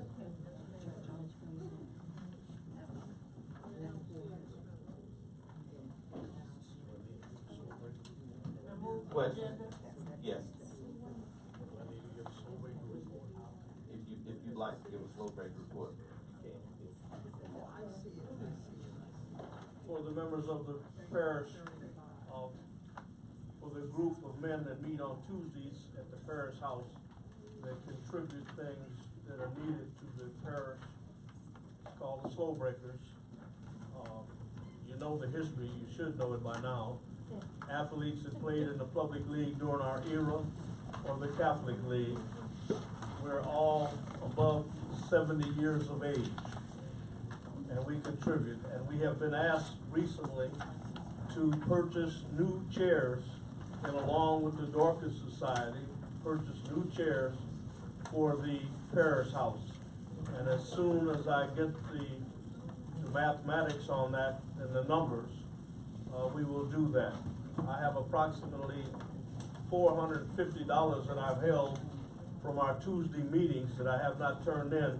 And I talked with Father Porter and Bailiff and the president, I guess, of the Dorcas. That money will go towards those chairs for the parish house. So that's one of the things that the Slow Breakers are doing. Are there any questions that you need from us, Slow Breakers? Yes. Cindy, I think that's beautiful. I can't hear you, gotta get up, I can't hear you. I'm sorry. Millicent. I think that a donation is greatly appreciated, and I have a question, and I'm really serious about the question. Will the chairs match the black leather chairs that we have already? The only thing we're going to do on our end is purchase the chairs in concert with the Dorcas Society's wishes. I have no idea. You have to talk to the Dorcas folks about what color, what type. Oh, okay. I don't know. Yes, it will. We will try to Giving a match monetary black contribution, chairs. that's all I'm doing. Thank you very much. These are too light. We need some. I know we need some. So, just with the, if you talk with the arts ministry, because they use the space as a gallery, please, just confer with them and just make sure that everything is satisfactory for the aesthetic, as far as the aesthetics are concerned. Anybody else need to speak to their report? Excuse me. Third table would like, we don't have a report. All right, we do have a report. We have okay, this is how it went. We were in limbo this year, although we still did what we do, and we still turned in some money. But we didn't turn in that much money. But again, we're doing what we do. It's all on a volunteer basis. So monies were turned into the treasurer from the third table this year. But we've been on a down low. But I think we're gonna be up. And we're not gonna be doing this necessarily. There's one of our parishioners that require us to continue with this, because I'm ready to cut it out. And if I get a chance, I will. Please don't cut it out. Yes, he's begging. But we will be addressing, I guess, when you come to the shortage, how to get the shortage. I have something that I want to do in order to address it. It's not a lot of money, but it's some money to address that shortage. Thank you. Amen. Any other reports? If not, is there a motion to accept the reports as information? It's been moved. Is there a second? Second. That we accept these reports as information. All in favor? Aye. Opposed? Abstentions? Thank you. All right. Ward's report. I encourage everyone to read the full report on page 41, which talks about some of the things that we've gone through without a sexton, without an administrator, but with the help of the warden team, Deputy Ward Reuben Norris, who walked right there, and also JD, who spoke just now about the slow breakers. I also just want to go forward and just acknowledge a thank you for everyone at St Thomas Episcopal Church. As the mother church of African Americans in the Episcopal Diocese of Chicago for over 140 years, we have a rich legacy of ministry and advocacy for social justice. With your faithful time, talent, and treasure, and with God's help and His grace, we continue to build on that glorious legacy, and we will in the decades to come. So thank you very much. All right. Thank you. Please take a look at the full ward's report. Is there a motion to accept the ward's report as presented? I second. Moved and seconded that we accept the ward's report. All in favor? Aye. Opposed? Abstentions? Thank you. Next, Deacon's report. Deacon, do you have anything, any report you want to give other than what's printed? No. Okay. Thank you. We accept that. Thank you. So I guess we'll accept that report as information. The Ways and Means Committee came up fast. Good afternoon. Good afternoon. So as you can see, we need, how much money do we need? 69,000. Not 69. People not listening. How much money do we need, parishioners? 70,000. You thought it was 69?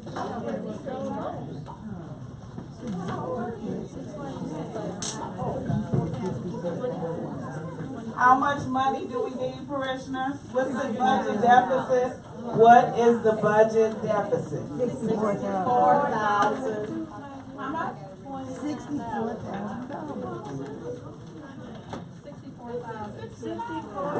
Thank you, Mrs. Richardson. Can you repeat that for everyone that wasn't paying attention, that approved? Everybody said aye. Can you tell them? And Theonita said no, but no one knows. $64,229. $64,229. So that, we were never at 69. Not even investment.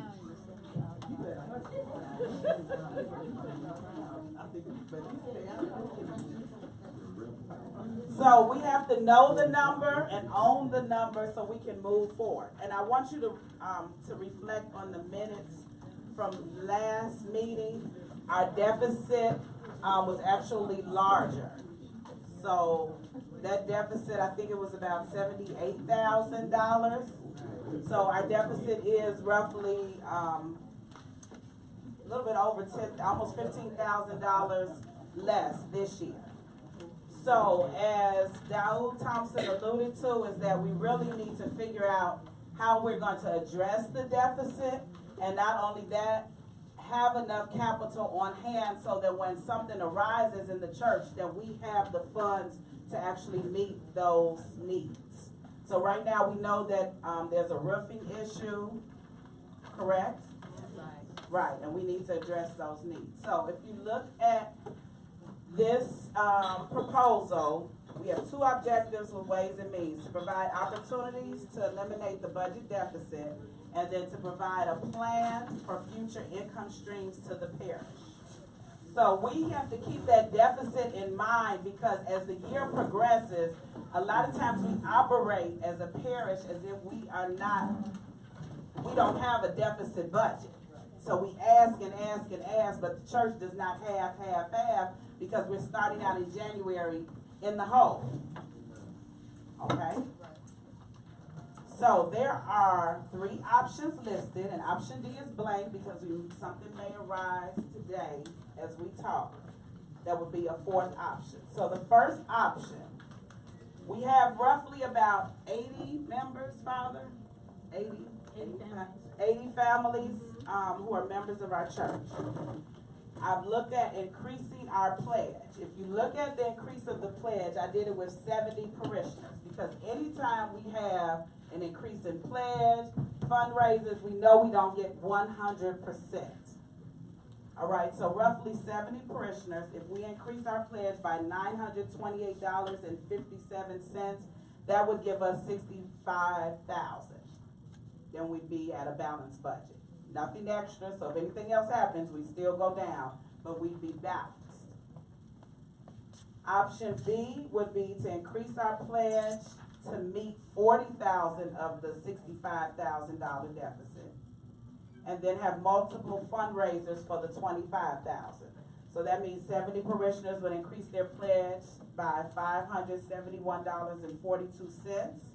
And then we would have multiple fundraisers for the $25,000. So a signature event, and then raffles, 2 raffles are listed. Then option C would be not to increase our pledge at all, to have 1 signature event, $50,000, and then multiple fundraisers for $15,000.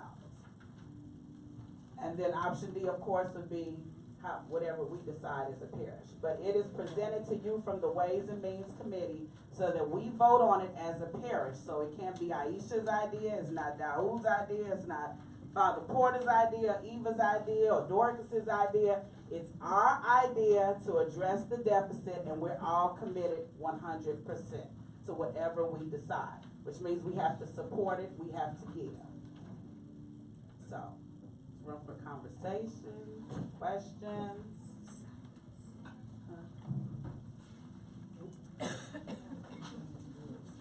Are we prepared to vote on one of these options today? I would ask that we vote on one of these options today, because we are now at the end of January, which gives us 11 months to address this deficit.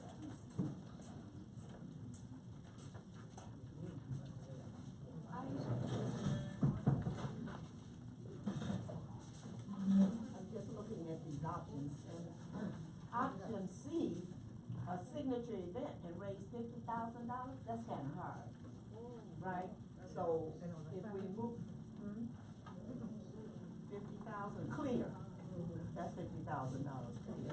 Okay, so let's, if we look back at, if we can get 70 parishioners,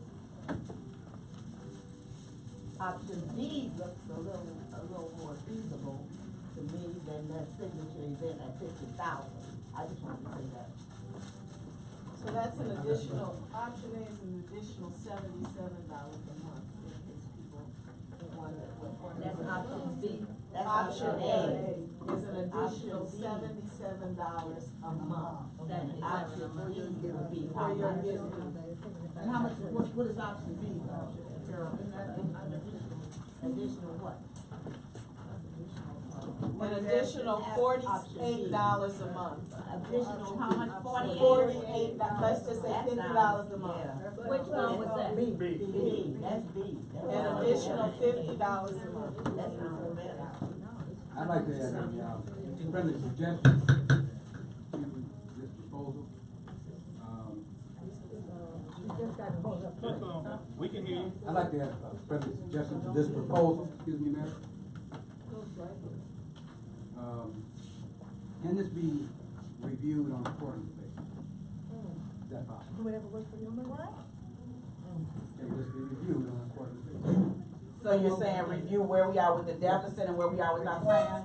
Most definitely. I'm here most Sunday. Amen. Fela and I had a conversation a couple of weeks ago about the possibility of the choir doing a concert to help. As I said, we had a table at the last fundraiser. We really do appreciate the efforts of St. Thomas to have us even be here. And so I just want to publicly say that the choir would in fact be, we would for sure, whatever you found a need for us. So I don't know if that's that signature or whatever, but have some kind of concert and that would not incur any expense for our participation, but to help that deficit, since we know that we are part of that deficit.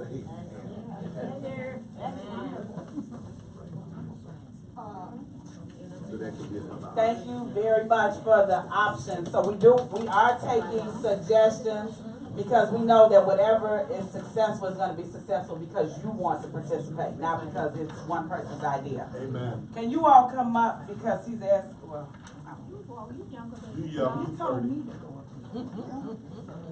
Hold the mic up. Favorite 30. I think I'm with Edna. You're saying option B, we increase by $50, 70 members by $50, and then we still would have 25,000 that we needed to raise? Yes. And that would then be what Keith would be addressing by these special outside, whatever these activities are outside that these other groups want to do, in addition to what you have down there to raise the other 25 down. What I'm thinking that Keith is saying is that he's offering the choir concert as another stream in those multiple fundraisers. Yeah. So as we flesh that out, so let's kind of address something that Edna said earlier. She said the $50,000, that's big. She was like, that's big, we have to clear $50,000. It is. I put it on there because the reality of it is that we had this discussion in Vestry meeting, all right? And we were about split, I would guess, I was on the phone, but I guess we were almost split like 50-50 down the middle, coming up with ideas and thinking about generating money. However, we know that it's $64,000, which is a lot of money. So you have to think about, am I going to do multiple events throughout the year to get to $64,000, or I'm going to do one large one and some other smaller ones? But the idea is that we do a lot of multiple events. However, nobody's keeping in the back of their mind that we're operating in a deficit budget. So these multiple events that we do, a lot of times the church ends up with 4,000, 5,000, not even 10,000. We're still operating at a deficit. Not only that, we're just thinking about getting this to a balanced budget. we should be thinking about how can we then actually have an income stream where we're not every year back at, we're in the hole, how can we get back out? So we may start out this year with a signature event that might not bring in $50,000, right? But it can build to that if we build on it each year. And that might be something that we want to start on, even if we decide, hey, we just all want to commit to doing the pledge and get us to zero. Now, let's think about fundraising for additional funds. But we have to get into the mindset of, okay, this is what our church needs to run, but these are all the extra things that we like to do as a congregation, including giving back to the community. So a lot of groups came up and spoke about what they did, but a lot of groups did not speak about some of the things that they do from the heart. So one thing I know, Keith was talking about the musicians and we pay them. However, there is a brother to one of the musicians who actually plays with the guys. He's not in the band. He is mentally handicapped, but he has a place and he feels warm and he's welcome here. Right. So same thing with the blessing bag. They spoke about the funds they received. They didn't speak about the church. The diocese also gave them material items to go into the blessing bag. So we're doing a lot of good work. Yeah. So we have to think about how can we get out of the deficit, get on the positive side, so that when something comes up and Father's like he wants to fly by the seat of his pants, that we can say, okay, yeah, we can fund this. This is Father. You know, and at the end, neither won't fuss. And, you know, so we want to get to that point. Okay, Aisha, we speaking into the mic. I thought I had the mic up there. You here. go. What, going back, to combine, say, option B and C, if we could get some people to promise, commit on B, and then have the other part, option C, for these events that we could then support, and others that couldn't say this 50 years. But I'd like to see some commitment. Joanne and I sitting back here, we saying the word commitment for option B. The reason why I say commitment, last year when Dowell presented the budget, he asked that we increase our giving for the furnace by $40. Now, I'm assuming that some people did do that. And so they have committed already. And I think that you find, if you can have, especially many of us are seniors and we are all on fixed income. And so when you can come, no, everybody ain't, you workers.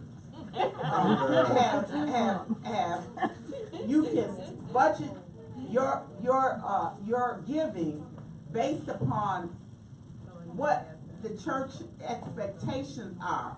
So I myself did what Dowell told me to do. Amen. And so now I could go back to doing what I was doing before. But I had already said in my mind that I was going to do that because I'm already doing it. Yeah. So there's no sense of going backwards. So now when he said something about the gap budget, I'm already there. I'm at that point right now. But now I think I would commit, I am willing to commit to the extra $50 a month. Amen. I'm just ready to commit to that.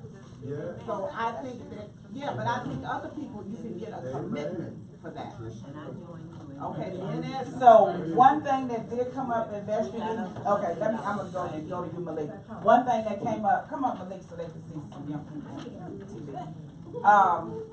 That came up in vestry meeting is that while we have commitments, sometimes those commitments then kind of wash away because then people decrease in other areas of giving. So it doesn't become an additional commitment. So it may be for you, yes, but for some people, no.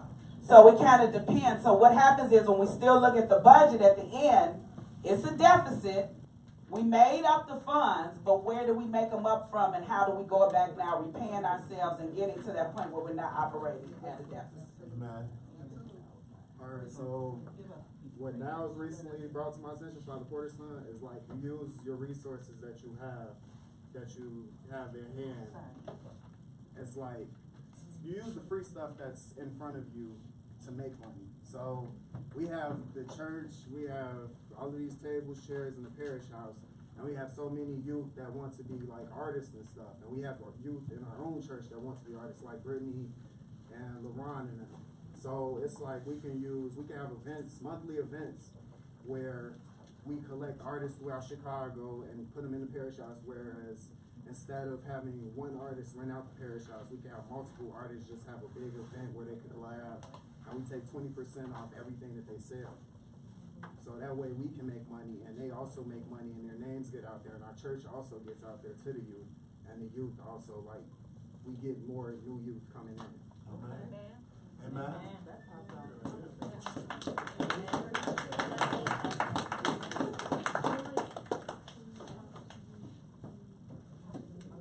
So are we ready for a vote? And it is as Edna and my mother have. Her name is Joanne. Well, I tend not to call you Joanne. So as Edna and Mommy said. Yes. Amen. They were saying that they were ready to commit. So whatever we decide, it is a commitment. It's a commitment above and beyond our regular giving and our pledge. So whatever we decide on, and just know we are voting. So we each have an equal vote. Whatever comes out of it, we are all committed to it. Can we all agree to that? Amen. Amen. Call for the vote. Question. There's a question on the vote. Question. Well, she hasn't gotten, she got Oh, she gotten a has, motion for the vote. Okay. Okay, I move. So wait a minute, we have some people that are not agreeing. So we do need, you all want to speak? So we have to put a motion on the floor so we can. You don't You have all a want to motion. speak? You don't have a motion, yes? Question. Keith wants, Keith has. He's got a question on something. We have a quorum here for the congregational meeting. I don't know how many families are represented.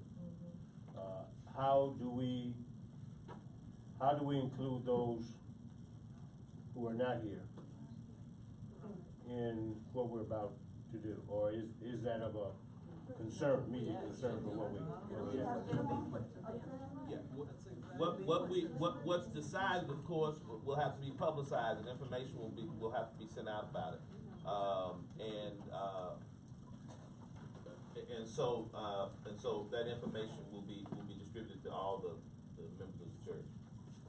So, Father, it seems to me. Oh, I'm sorry. Go ahead. I think publicizing it will be important, but when it comes to money, people have to be cultivated to make adjustments to their giving.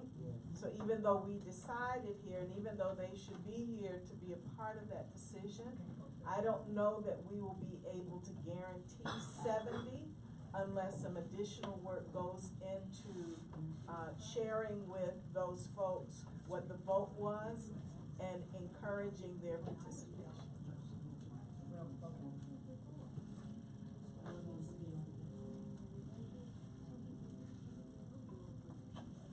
This brings back memories of a few years ago when we were, I think it was trying to pay off the mortgage at the Parish house, if I'm not mistaken, and we were all asked to pay $90 a month or something like that. What it was what? 500 and something total. 500 and something total, okay. So we were to pay that. That was based on 85 families. 85 families, but do we know that as a solid number? Or do we have 85 giving member, So we have 70 giving. That's why I reduced it to 70. Somebody has gone through this, Yes, Director. and Taylor goes through it. Yes. You have 80 giving, you said. We have 70 that we know for sure that give the above and beyond. So we have 80 members on the roll. But I asked Fela the question, when we do this, how many usually give? So how many above usually give? And the rough estimate was between 65 and 70. So we did it at 70. But one thing I do want to bring up, go ahead. Okay, but we did that, we agreed to it. And as for the Doherty household, told, we religiously, made our pledge and we stuck to it. Amen. And then doggone it, look, I get a little emotional here. It looked like every week thereafter, there was some kind of fundraiser, and there was something else that we were asked to contribute a sizable sum of money, a little sizable sum, $100 or something like that. Well, doggone it, I'd already paid the $90 or the $500, whatever it was. We'd already paid that, and that was to be the end of it. But no, here we come back again, and we needed to pay some more. And that's what as I said, it just brings back memories of that. And I think this is what's going to happen here. And somehow you need to have more people than the 25 people that we have here that are going to have time to review this, think about it, and look at it, give it to them in numbers of, like if you pay $500, if you normally pay $500 a month, now we're asking you to pay, I thought I heard somebody say $48, increase it by $48. So from now on, we would pay $548 a month. If that's right, that's the way it needs to be presented, and people need to have time to vote on this. Otherwise, it's sounding just like what's going on in Washington, D.C. right now. Now, I take offense to that Okay, so two things I want to say about that. Is that yes, that did happen with burning the mortgage. When we did that, Ways and Means, I asked them how many families do we have? We had 85 families. So we divided amongst the 85 families. Everybody did not contribute. Okay. Because 85, I didn't ask who was contributing, who was not. We did appeal 85 families. That's how we divided it up. However, we still had the mortgage over us. Okay. So then we did another appeal because our goal from the strategic plan was to pay off that mortgage. So with the second appeal, the second year, we were able to successfully pay it off. Now I'm going to let's bring Christ into it. What about if God gave up on you after the first time? Because I know I messed up a whole bunch of times. I cut class not once, twice, 3, 4 times. I have driven drunk many a time. Ooh, Yes. But he does not give up on me. So therefore, I cannot say, no, y'all asked for this money. We still did it. And that's what we have to look at. The mortgage is paid for. Amen. And we don't pay them any more money. And we thank you for your commitment. We thank you for everybody's commitment. And I don't think you're alone in saying that. The people here, and you'll find this in every organization that you are in, the people here are the workers, are the people that are going to give. And there are people here that are not here because of weather and other things that are workers and givers. However, what are we going to wait for? Because we had four Sundays up until this, and people weren't even in church for Christmas, before Christmas, after Christmas, Christmas Eve. So we're waiting for something that's not going to happen to get us all here. So we have to take a vote, and we have to all, that's why I said, whatever the commitment is, we have to say, I'm a part of this commitment because I'm a part of this church. Amen. All right, just like Malik came up, he gave his piece. If everybody does just a little, then we can go what? We can go far. So I understand your frustration. I'm not against you. However, when it's all said and done, we can vote not to do any of this. We will have vestry meeting next month, and guess what? That $64,000 will still be, and then we wonder why no one wants to be on the vestry. We have to change our thinking. I'm gonna go back here and then come up to you. Amen. Oh, I'm sorry. Go ahead. I'm sorry. Oh, you got it. Oh, amen. Amen. I think one of the things that would help clarify something, if you read your bulletin every end of the month, it will show how much we made and how much we brought in and the deficit. That deficit carries out through the whole year. The whole year. And unless we decide, because my thing is, I'm not going to say yea or nay, Cause I know what my pocket will do. I can't tell you what your pocket will do. So number 45 is making them all short. Glory. You know. But we can do what we can. I think that's one of the things that needs to be said. Do what you can from your heart. Because that's what counts. You know, your heart, and say, Lord, help me with this. Because I tell him all the time, when another bill come in, I say, I'm too little for this. You got to take care of this. So, the only thing that I just have to say is try to do the best that you can. Because when you go on vacation, the bill still goes on. The light don't cut off, nor does the water. So, even if you take that, even though you're not here, send it in. You're sending your heart. You're thinking of us. You're thinking of the Lord. So, do that when you can. We want to make our time brief. She's next to me. Mickey had her hand up forever. You don't mind if I do Mickey, this. it's Mickey, then Is it Mickey? It's Okay. Mickey, yeah, Mickey was back there with us.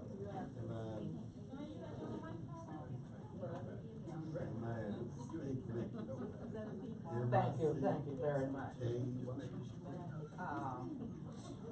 I'm gonna speak on option B, and I cannot commit. I don't know what the Lord got in store for me, but right now I cannot commit to that extra $50. But I do have a suggestion that we might think of as a church that we could do. During the late spring, summer months, early fall, we could open up the parish to a flea market. People could rent space for parishioners. I know at one flea market they charge $17 a table. But they bring their goods to the flea market and they sell their goods. They pay us for using the parish lawn to sell their goods. And we also get a commission on what they sell. So that would raise some money during the summer months. So that would be under a signature event. That would be be on one of those things. One of the multiple fundraisers. So let's go on this That's other stuff. under the fundraiser. Right. All right, fine. I have somebody taking notes on every suggestion, so we would definitely. All right. Oh. Thank you, Mickey.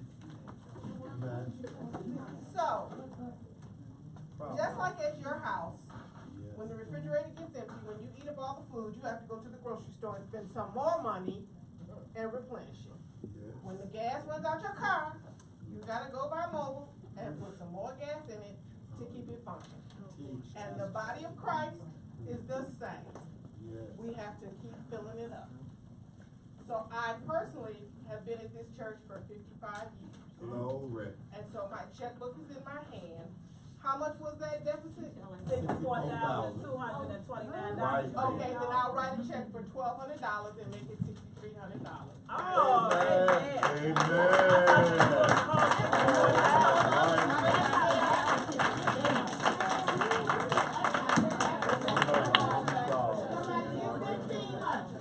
So just let me say that I cannot follow that. I can't follow that. Follow it. I would like to. She has the microphone right now. That's all right. Give him money. No. Give him money, let him talk.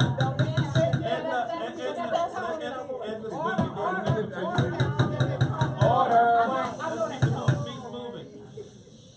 Go ahead. That money. I match that.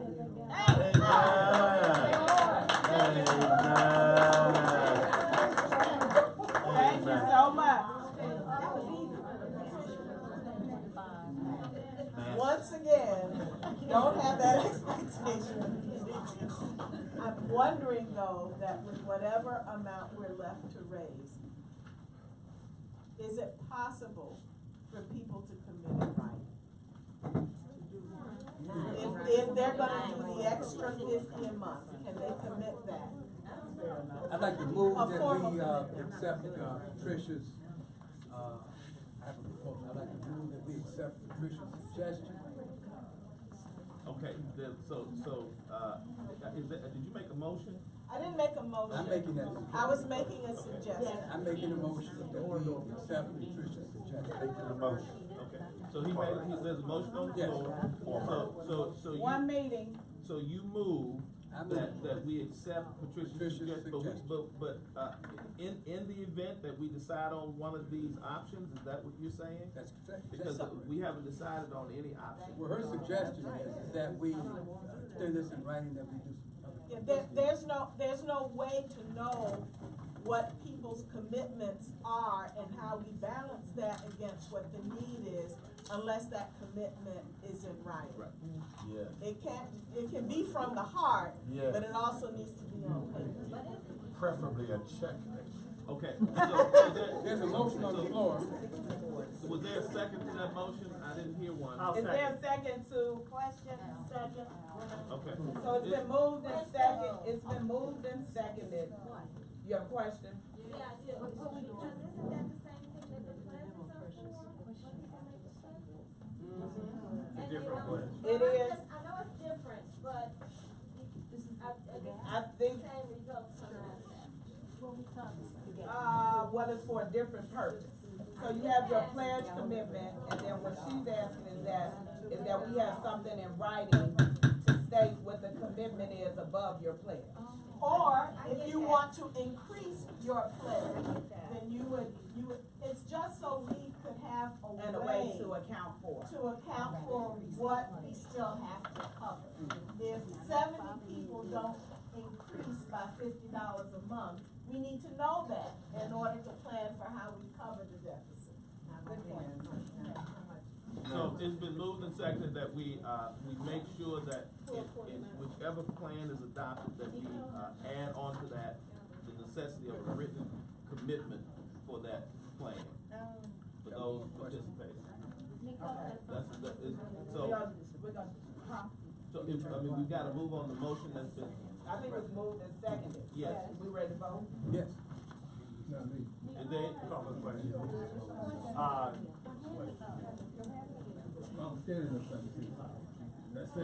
go ahead. I don't think his. Okay.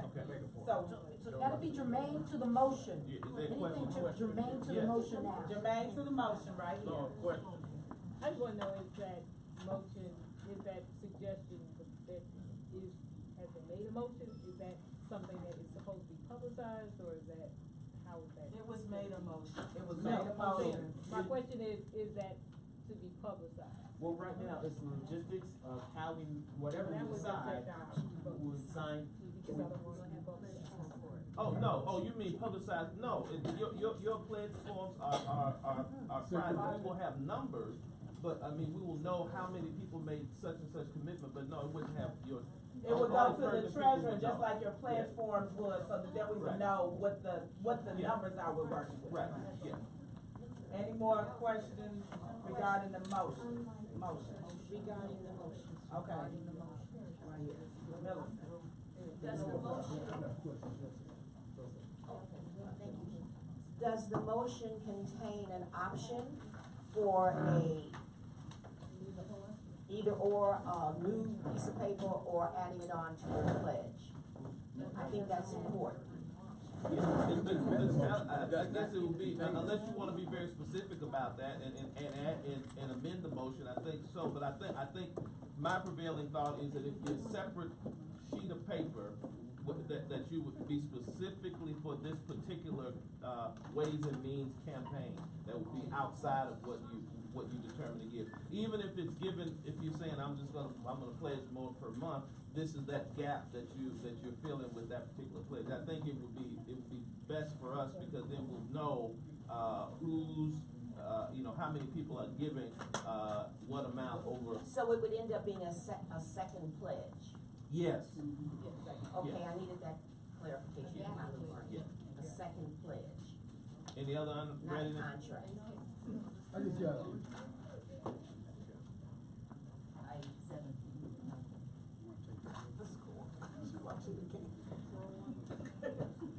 How y'all doing? Fine. Oh. What I'm coming on with, I'm listening to everybody, you, I don't comment on a lot of stuff. But just like, once everybody is a homeowner or renting from somebody, every time you get an increase, you might complain, but you still pay it. Always got to consider St. Thomas is your second home.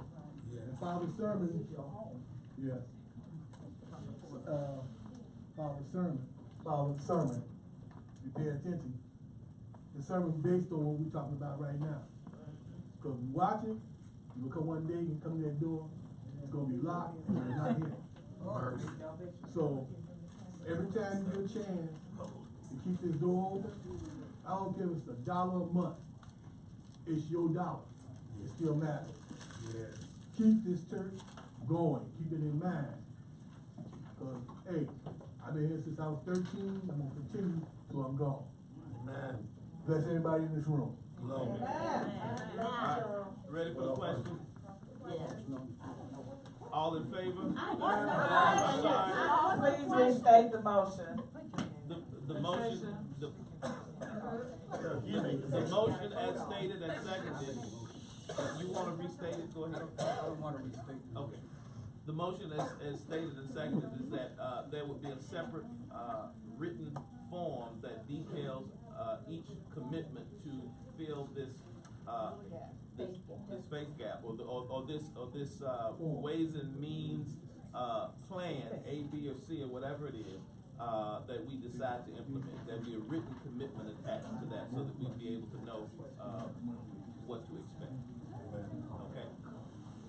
Ready for the question? No, I gotta, because now, Al has a comment he's been waiting to say, and then, is this, I'm sorry, this is the motion, I'm sorry. So now we're just voting on the written commitment, we're not voting on what the commitment is. That's correct. Amen. All right. But the motion was on the floor and had been seconded, so we have to act on the motion. Right. All in favor? Aye. Opposed? Abstentions? Thank you. Now, continuing. Okay. Denise, made a $12 pledge, about the microphone now. So he made a pledge for $1,229. My check is $12.29. Her mom That's said $12.29. $1,200, and now Al said he has a commitment of $1,000. Amen. Amen. Thank you. Amen.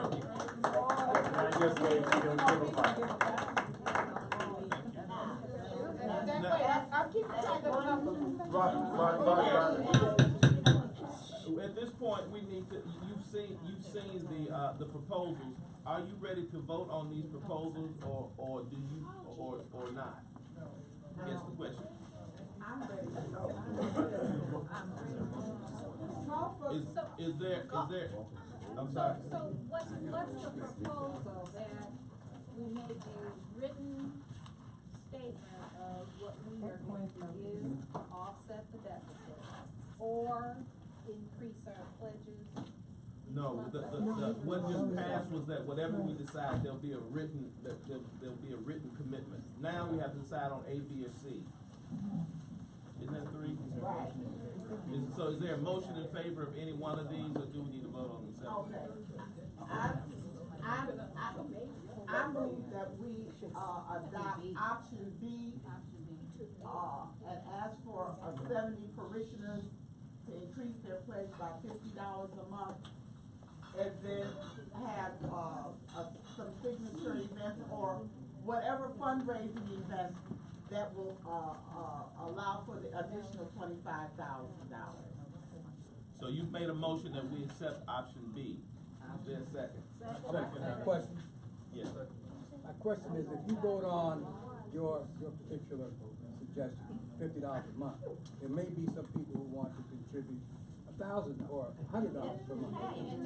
So, Then they can, minimally $50. and as I understand, your suggestion, it merely states that we need to publicize what we need. Talking to the mic, we cannot hear you. My suggestion, well, as I understand her suggestion, we need to publicize what we need, and then state those two options and allow those people to select which one they will commit to or not. They're different though, because they have fundraising options as well. Okay. And so, so I think you have to be within one of those options. Now, it doesn't say that, you know, maybe at some other time we vote on some sort of amendment or something, some sort of change to it, but we have a motion, for accepting option B and a second to that motion. Okay, I'd like to reword my motion then. Okay. Amend my motion by saying we're asking for a minimum of $50 increase in your budget, but also to look into your heart and realize, as Joe has said, that this is your home. This is your spiritual home.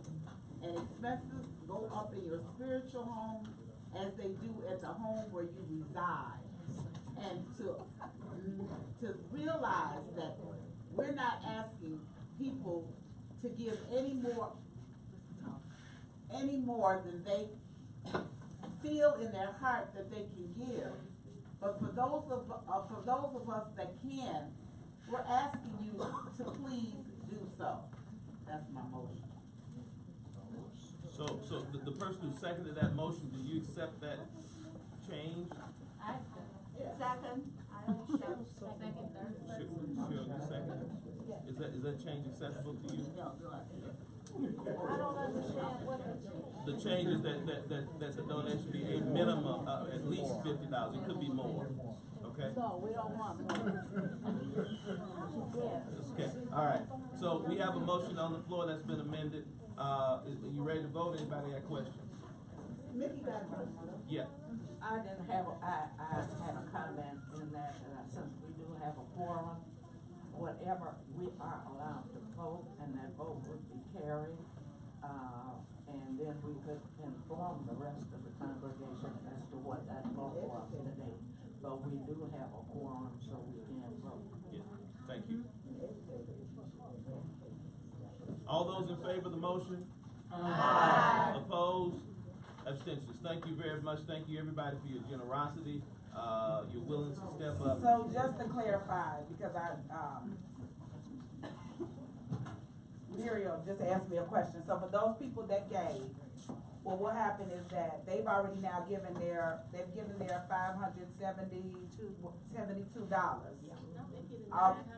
Let me finish. She already knows it's mine. So, well, what happened is that they've already done that part. The overage from that 572, we would subtract it from what they've given. That would then go to that 64,229 deficit. So then we would reduce our fundraising amount by that amount. So when people give over, so it would just reduce the amount that we would have to fundraise for. So I think people get excited, we get $1,000, until we get 80 people that give us $1,000, we still need like more and more and more. But we are very grateful because that's how we get the ball rolling. So thank you all so much. Thank you. And thank you, Aisha, for working on this. Thank you for your time. And thank you everybody for your generosity.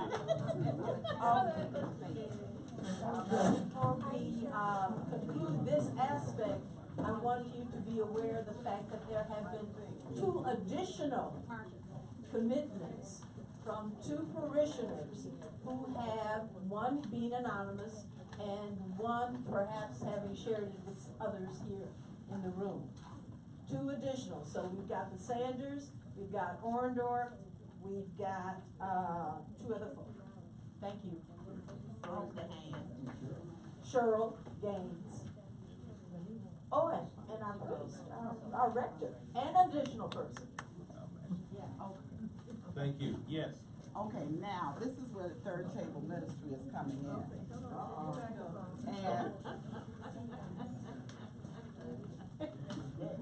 And it really isn't a lot. But it's something that I think that would help the church financially and the church physically.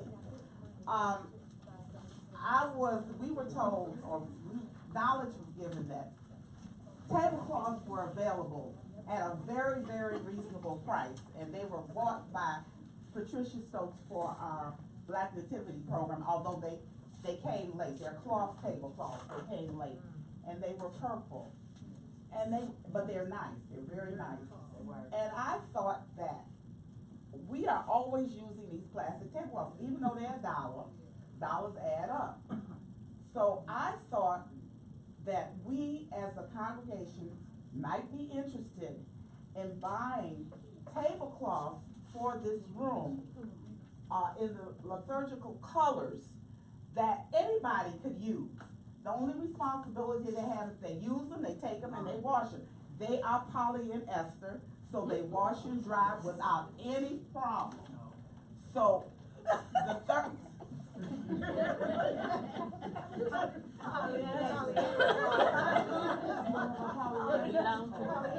So I had thought the third table ministry would take on buying, I think it's 12, I wrote down the colors. 6, what is that?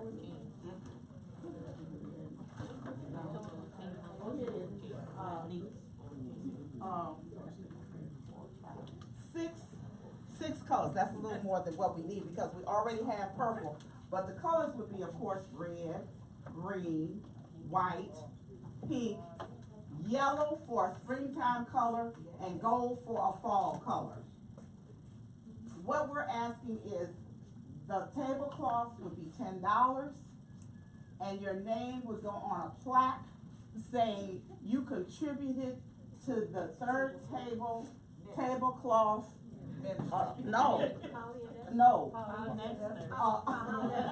Okay, Polly and Esther's fundraiser. So we're going to start it. I'll have something for everyone in the bulletin. You can order as many as you want. You tell us the color. All we need is, I believe it was 20.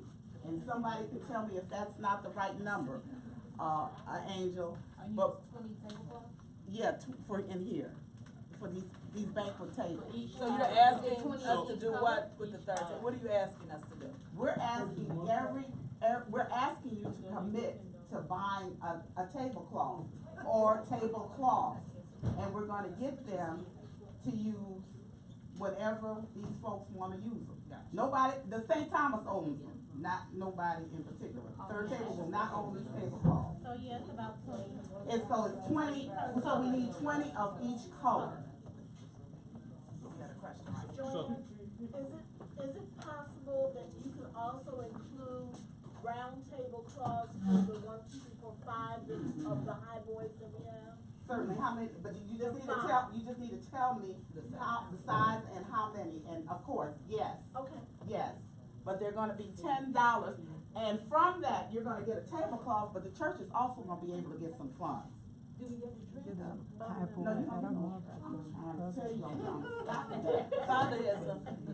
Yeah, no, go ahead, I can finish. There's probably TV. Okay, thank you, Joanne. Thank you for that. I'll have it in the bulletin. It's going to be ongoing until we make the commitment, and I'm going to make Fail as the point person for the 8 o'clock service. Thank you. Any, as we move forward, is there any pertinent information from the Diocesan Convention that needs to be shared with any of our delegates? No? Okay. Thank you. You know the election results. We want to now read our necrology. Maurice L. Brown II, Ray Evelyn Hawthorne, eternal rest grant unto them, O Lord, and let life perpetually shine upon them. Ray Evelyn is the sister Carol Neal, if you did not recognize her. Yes. All right. Next, I think all the purchases have already gone around. But under this announcements portion, you want to do the. Okay. All right. Yes. Father Porter, one of the things that Aisha said in her earlier comments, I kind of want to reflect on it because we kind of skim over that, and that is about our attendance in church. I think that part of our financial support could be improved if we had more church. And we don't have people present at special, it was low attendance at Christmas, low attendance at other special events, and we need to address that. We need to find, if today is not the day, but it needs to take a higher priority, in my opinion, because it is very difficult for us to continue to go back to the same people to raise money when we should be bringing more people in and inviting them to join us. So I don't know how we want to deal with that, but we do need to talk about membership, because it is per your sermon today that it is low, that we are below the average for nationwide with other organizations. How do we deal with that? What are we going to do to address that issue at St. Thomas? Well, that's certainly, I think, something to bring up at vestry meeting, and maybe some sort of task force or committee can come together and think about those sorts of things. But you know, the bottom line is, you know, if you belong here, come to church. You know, and that's a start. The second thing is ask somebody to come with you to church. If there's anything that you get out of church, if it's valuable to you, then bring somebody along with you. And that's, you know, that's the long and short of it, I think. But I think addressing ways, maybe communication issues, maybe all those sorts of things may be helpful. But one of the things that is important to note, however, is that even when people are missing, I can say that they still attend with their money for the most part. And so I know that people have lives, and they're out of town, and they do all sorts of different things. I mean, you can only compel people. You can't compel people to come to church in that sense. But people who are dedicated, even though they are missing, are still dedicated. So, but the importance of worship cannot be understood. Patricia. I just wanted to say that one of the ways that I think is going to be effective in terms of recruiting younger people is giving younger people a place. And so UBE has decided to organize the youth, the young adults, and let them be in leadership. And that seemingly will serve as a draw for, and so we are really appreciative of the fact that the young people are planning their own and charting their own growth area, as opposed to waiting on the adults, the older people, those seniors, because you can't chart a young adult's path, whether you know it or not, and the young adults are the church. Right? We can't begin to understand their worldview. But it is a view that in order for the church to continue, we must begin to embrace. Thank you. Any other announcements? Anybody have any other comments? I do. Yes.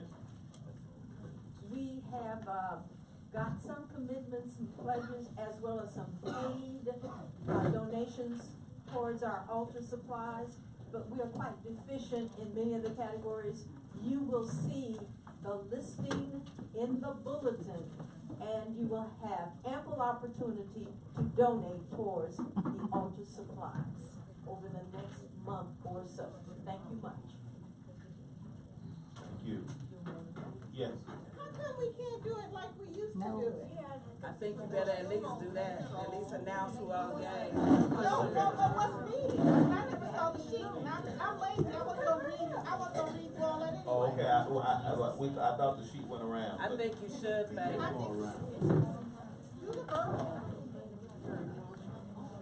We have 4 cases of altar oil candle refills at $80 per. 4 are needed, $80 per. 80 per case. Nikki, you're yes. You have 1 case. We have a need for 5. Oh, you can put me down for 1. Okay. She'll take one more. Nikki, you're taking 2? Didn't I do 2? Did you just what, baby? Didn't I give you on that other check money for 2? No, you gave me your birthday. See, call it out, man. My birthday. Okay, here, come on, I see. Okay. One So more I check. still owe you money, is what you're saying? Yeah. Okay. Well, you may have very well committed to one, but it was, I'm talking about altar oil, sanctuary, candle refills. We now have 2 more in need. See me after the first. 6-day sanctuary candles. We need 2 cases, no, 1 case at $50. Denise, sorry. We have, let's take 10. We have 4 boxes of 4-hour votive candles at $40 a box. I'll take 2 bucks. Who is, I'll take 2. Nicole? Okay, 1 more. I'll take 2. That's you or is that Sunday school? Incense, we need 3 boxes at $25 per. Incense. We need 2. I didn't hear it. You'll take 2?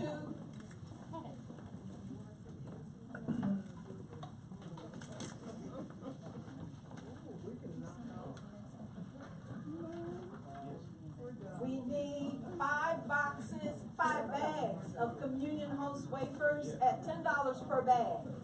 We need 5 bags. 5 bags? 5 bags. Maddie, you take 5?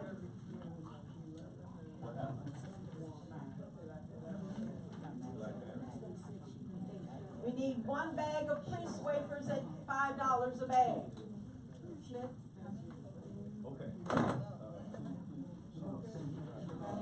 We need 4 cases, $75 per of altar wine. 4 cases, altar wine, $75. I'll take 1. Who is I? Bernadette? Thank you, sweet. Bernadette 1. We need 3 more. $75, altar wine. Orndorff 1.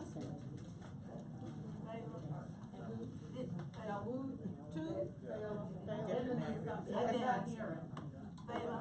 Did I put on that one? Okay.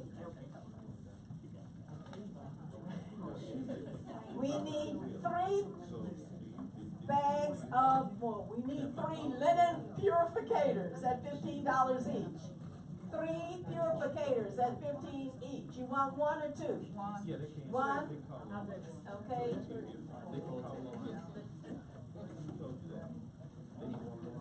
One more. $15. That was Nicole, she said she would take it. That was Did you say 1? Okay, indeed. I got it. I think that's it. Yeah.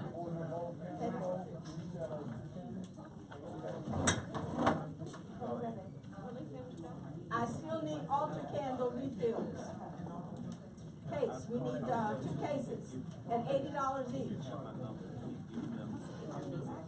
You got a sheet in here? What's your name? I need you to see it. It's in here. I got it.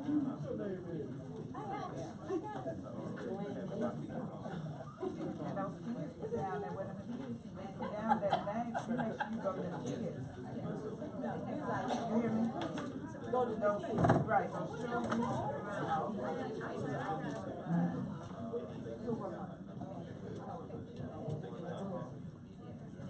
Anyone else who's willing to donate?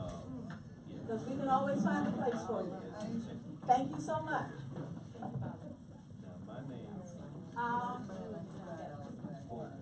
Millicent? Thank you. Okay, take me off the list then. Any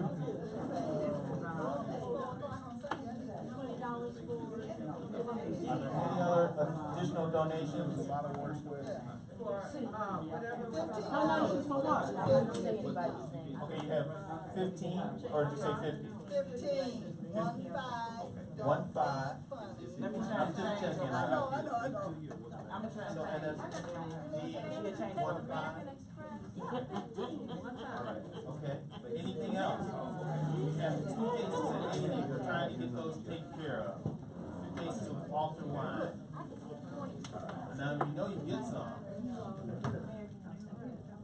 All right, we're about to wrap this up.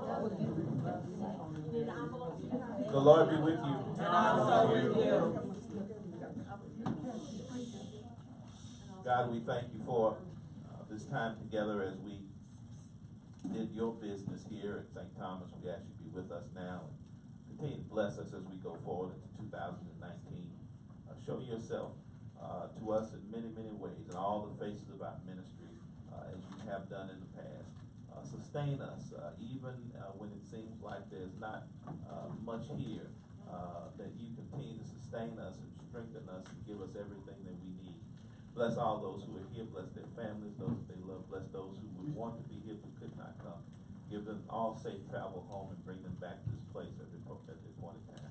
In Jesus' name we pray. Amen.